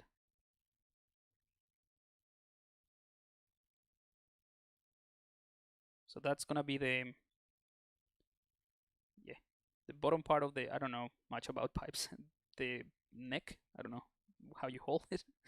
And I'm gonna scale it like so. Right, and if I need more geometry, again, very interactively, I can take this green cone, add more, like so. We can play with the opacity, which is a couple of concepts that slightly different. So the blend is going to blend between the original mesh and the primitive, and the opacity is just going to, it's very similar, but it's you see it gives you a different effect. The easiest way to understand the difference between blend and opacity, I mean, it's self-explanatory with the name, but just play around with them and see which one works. It's as simple as that. So this one is going to remove a little bit of that connection, whereas the opacity is gonna maintain everything. Everything is gonna be done kind of like from the overall volume. Yeah, I'm not gonna go into this one because this one might be a little bit weird to explain. I'm not gonna explain it properly. So yeah, just play with both. So this is what I'm doing. Just playing with the opacity and the blend. Maybe a bit rotation like so. Add a bit more tessellation. All right, so I think I'm happy with this. We can even, just to show you something different, actually.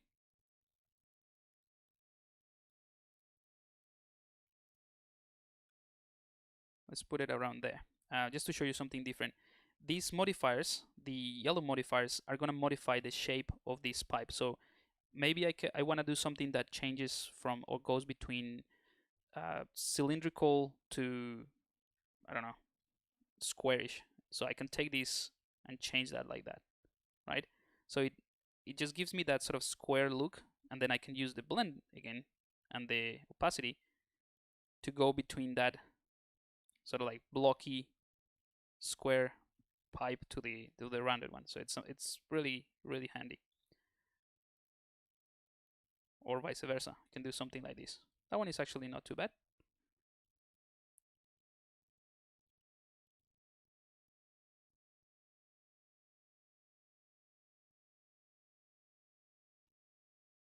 Just trying to get the right thing.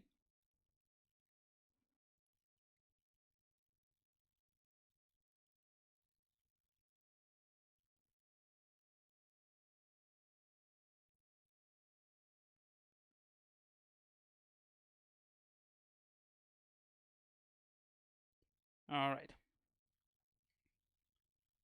Cool. Anyway, you can keep doing this and keep adding, accepting, and adding another one, and so on and so forth. But I think that's fine. The blue one is to add groups, so you can add groups with every time that you add a new a new primitive, and this is pretty handy if you can do a series measure based on the polygroups and all of that. The maximum displacement, this one is, it has to do, I don't touch this one, but that one has to do with the overall volume of the primitive. So hopefully you see what it's doing. It's just allowing the changing the reach of that projection. I don't touch this one as much, but might be handy.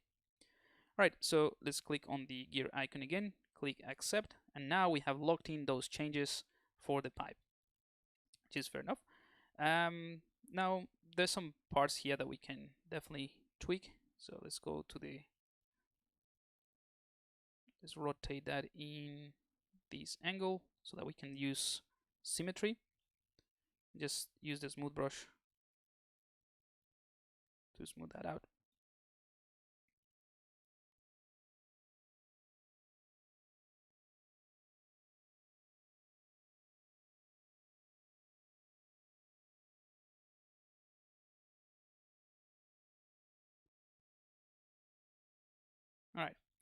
And of course, now that we have this, we can potentially just do a zero measure with symmetry. Let's see what that gives us.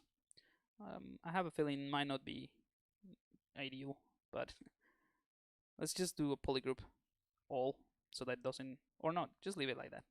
Sometimes it's just a matter of trying a few things. I sort of have an idea what this is going to give me. That's why I was just saying might not work, but let's give it a go. I'm going to go for half of the polygons, and I'm not going to use polygons. I'm just going to click zero measure. It's going to change a bit of the edges here. Not too bad. I can actually go for less than that. Let's do a target of 2000.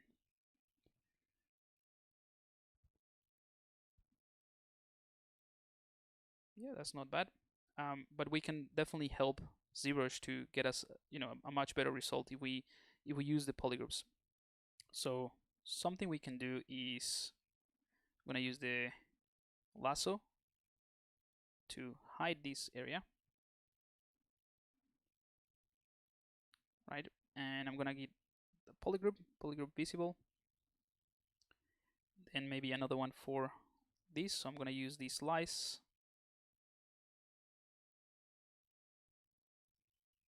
And that's holding Control and Shift, by the way.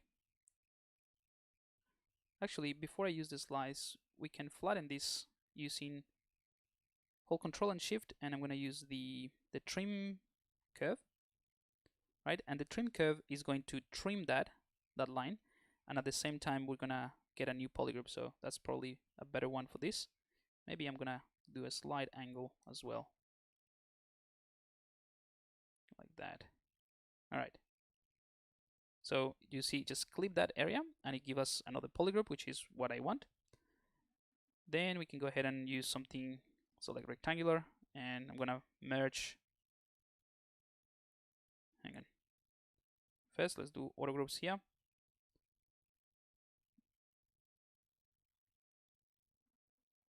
All right, so this one is gonna be its own polygroup, and now this one inside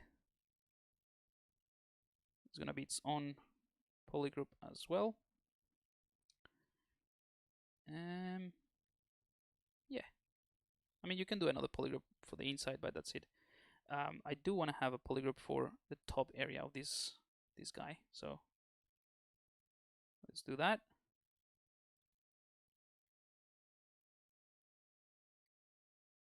And I think there's a tiny polygroup there. Hang on. There we go. It's polygroup visible. All right, so that's pretty neat. I can just go ahead and click on keep polygroups, set it to smooth 1, and let's try that one more time. There we go. So a lot cleaner. There's a lot of fixing that we can do to improve this area, but just a simple smoothing would do in this case. You can do another zero measure now, maybe without smoothing the groups.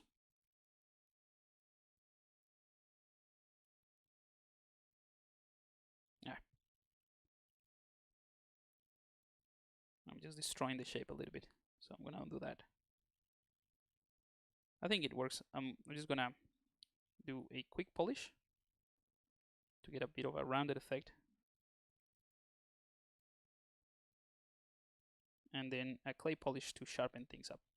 All right, and if I want to sort of sharpen, I'm losing a little bit of the shape. Not entirely happy with this. Let's go back. How are we doing with time? Guess we'll have to finish it here. But yeah, I'm not happy with necessarily with the result of the zero measure. So what I'll do is I'm just gonna Dynamesh. I'm gonna unify it as well.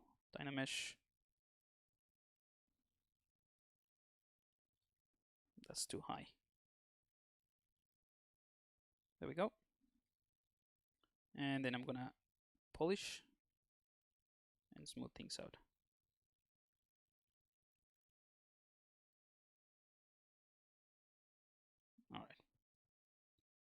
So the only reason I went for that option for the Dynamesh is because when you have a lot more resolution and you try to smooth things up, it's harder to change the shape. So I was happy with the shape, so I don't want to alter that. And then here for the top area, we can bring in the gizmo again and do flatten. Whoops. And we can flat that area a little bit more like that and get like some sharper lines. All right, but let's go ahead and wrap the pipe up. So I'm gonna go ahead and bring in a plane. So append plane, and I'm gonna rotate 90 degrees holding shift. And the reason I append a plane is so that I can draw a curve a lot easier. Or you know what?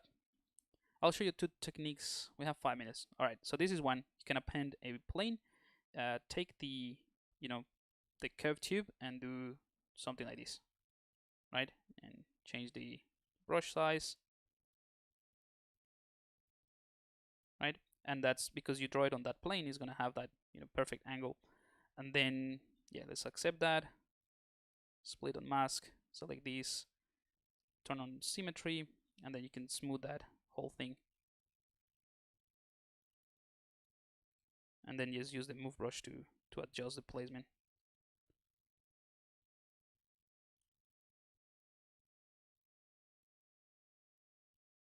Right, so yeah, that's one way to do it. I just did it very, very quickly. The other one would be with more deformers. So I'm gonna append a cube, and let's place that one around there. I'm gonna rotate it in 45 degrees, holding shift, and then 45 degrees, or roughly 45 degrees, holding shift, scale it. So I'm just gonna try to match that sort of rhomboid diamond shape.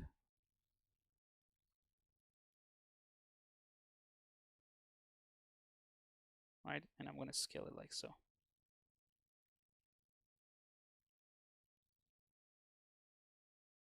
Maybe a bit more. All right, something like that. Cool.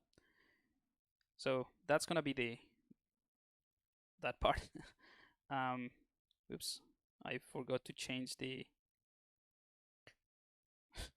the undo that. I should have done it a bit better. So, all right. So I'm gonna do the same thing again. Hold shift to rotate, and then hold shift to rotate. All right, let's do the same thing very quickly. I just needed to have more, consistent topology along this axis.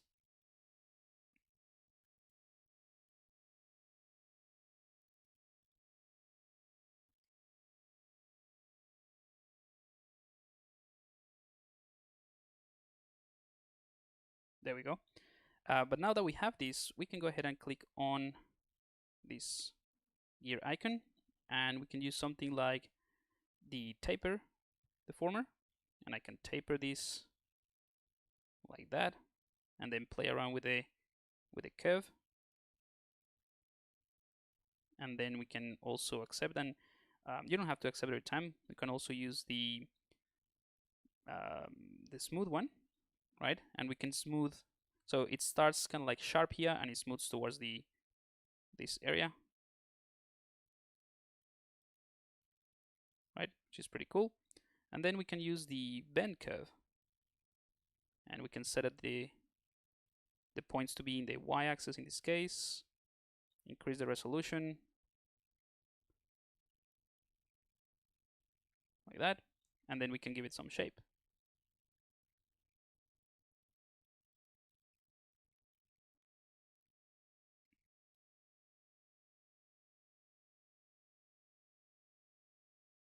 Which I think is, a slightly different approach, but it's pretty cool. Click accept, And I'll have a look at the questions in just a second. All right, so again, we can maybe just let's give this one a go and see if we give us something better. I'm gonna detect edges and now undetect them and do half, half, half. I'll keep doing this until I find something that I like. All right, and then just the normal smooth brush to refine this, make it a bit softer here, and I'm gonna bring the gizmo once more, reset the rotation and flatten this like that. And then with the normal sculpting tools, I can use the edge polish around here to flatten this area. So it's just a combination of a bunch of tools. We can even use the move brush with AccuCurve to adjust the placement of this so it's closer to the actual base.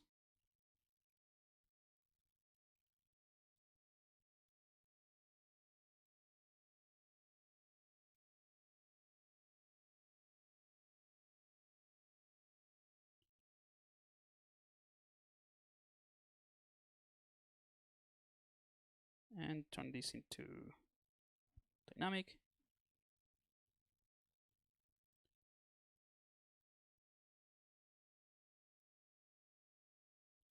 In fact, let's just dynamesh this, and we can do clay polish just to to wrap it up a little bit faster. I'm just moving a bit faster here. All right, so something else, if you want to just do some kind of decor type of thing, I'm gonna go to this area and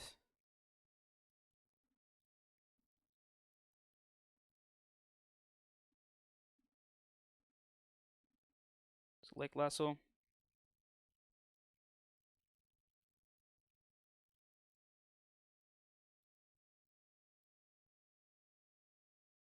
Polygroup, invert, polygroup.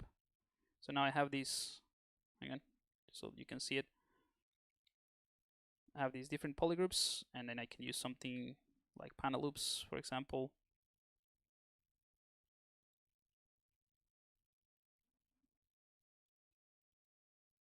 We do double.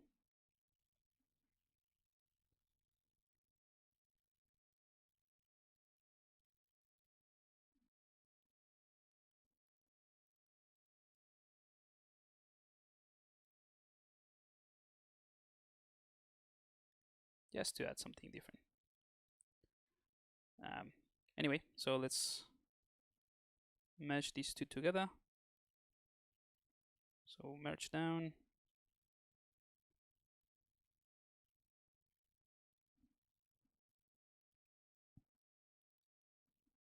And now we can adjust everything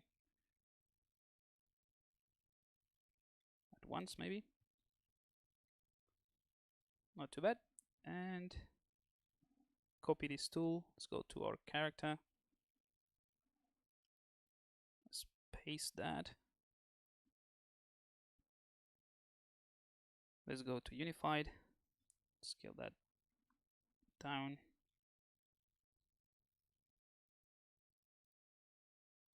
And let's just try to do a quick pose or place it.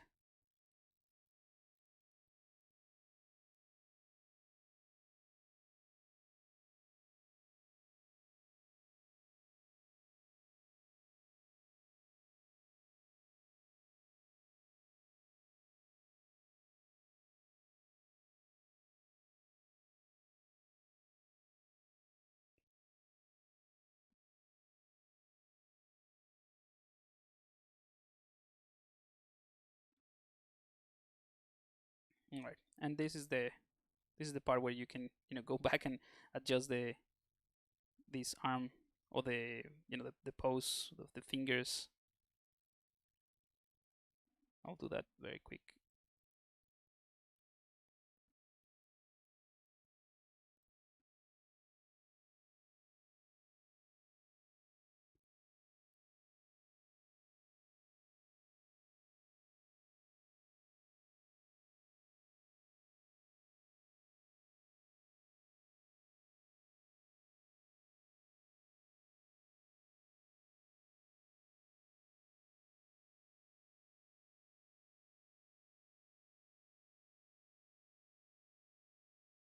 Oh, my pen is just going crazy.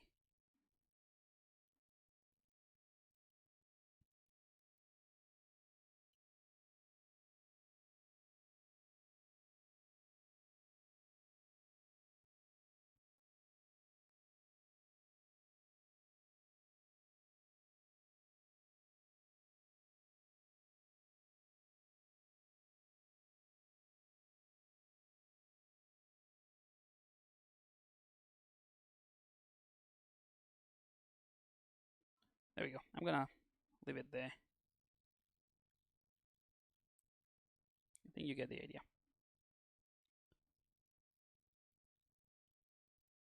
Yeah, and just to wrap it up, let's paint it. Let's do a quick save here.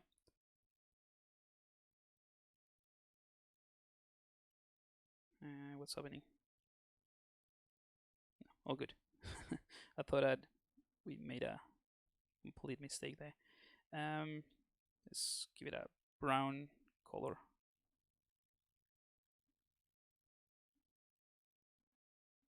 Feel, whoops, not the hand, the pipe. And we have polygroups, so we can give this a slightly different one.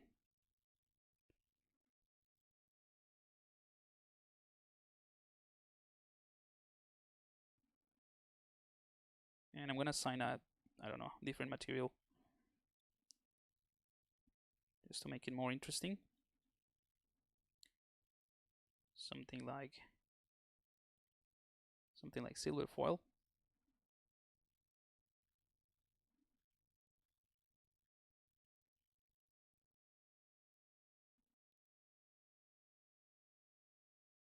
All right, something like that. All right, I think that's it for for this guy. Took a while, but we got there. So now it changed from being completely tire guide to be a little bit obnoxious and the original idea of the what I wanted to create. Gonna do a quick render, and I'll answer some of the questions if you guys have any. Alrighty.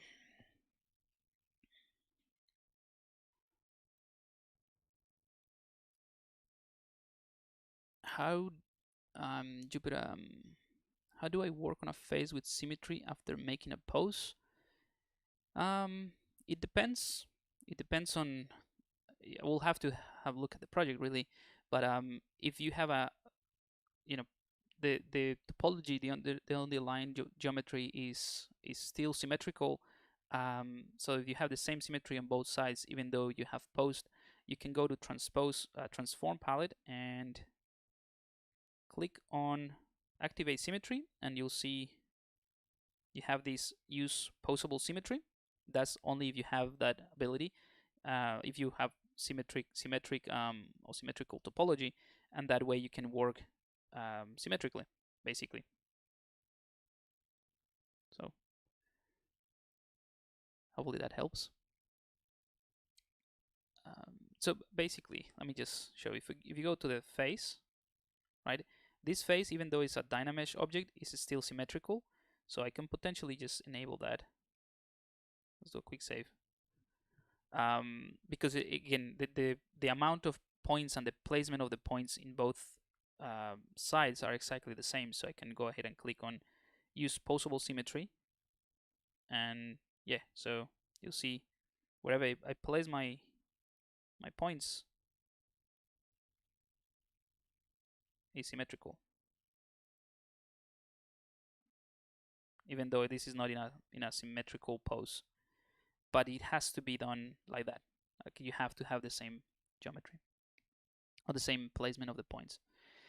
Do you plan to make? Oh, hey Juan, are you Juan from the Extra Mile?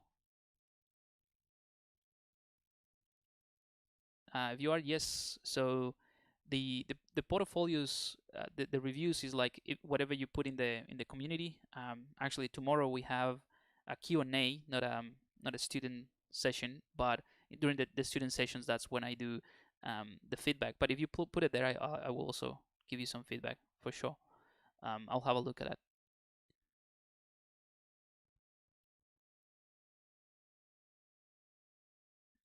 Comics Legend, do you have a Black Friday special on the store? Not at the moment, but I will. I don't know when is this Friday, the Black Friday? Oh yeah, because it's right, Thanksgiving. Yeah, so that will be my Saturday. Yeah, I can sort something out, I think. Um, cool. Thank you so much, Laurent.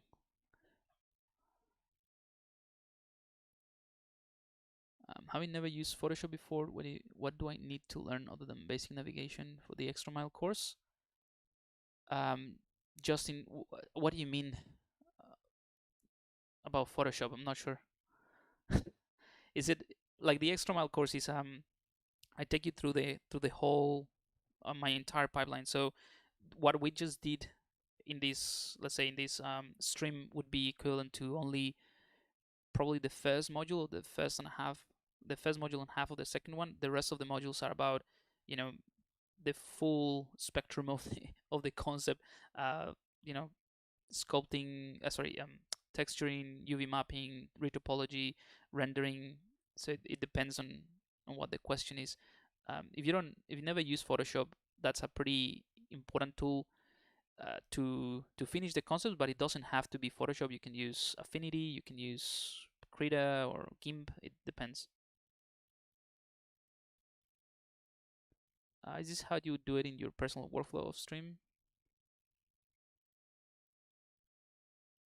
Yeah, I mean, it depends on the project really. What I show in the streams is just a bunch of different techniques to give you ideas of how you can build your own workflow. I would use it if it's the right tool for the job, basically. But it depends. Cool.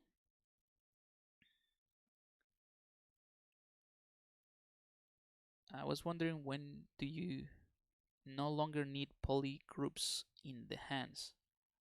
Again, it's a very specific question, but like I would have hoped to have. I mean, right now I don't have any polygroups. It would make it my life a lot easier if I have polygroups to pose or arrange the pose or fix it. But yeah, not not a deal breaker. I can go ahead and manually create the polygroups once again and then continue from there. So not that big of a deal.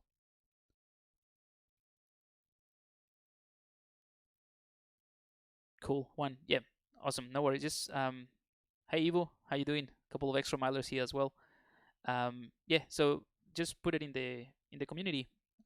That's where we do the feedback.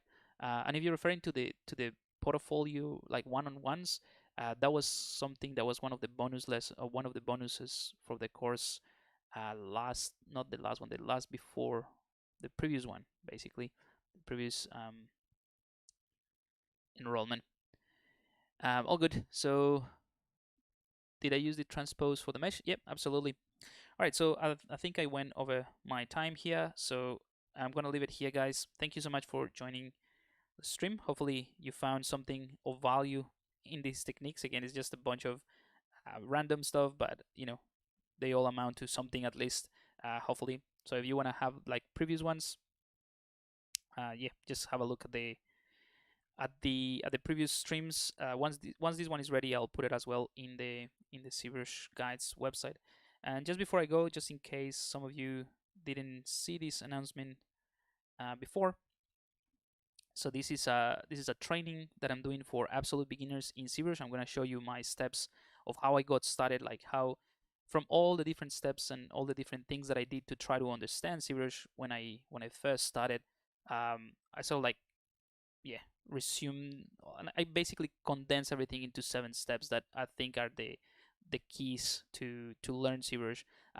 It might be pretty basic, but it's fundamental. So you can just, it's a free training. I'm doing it on Thursday Australian time at 9 a.m. So similar to this type of stream, but on Thursday, my Thursday.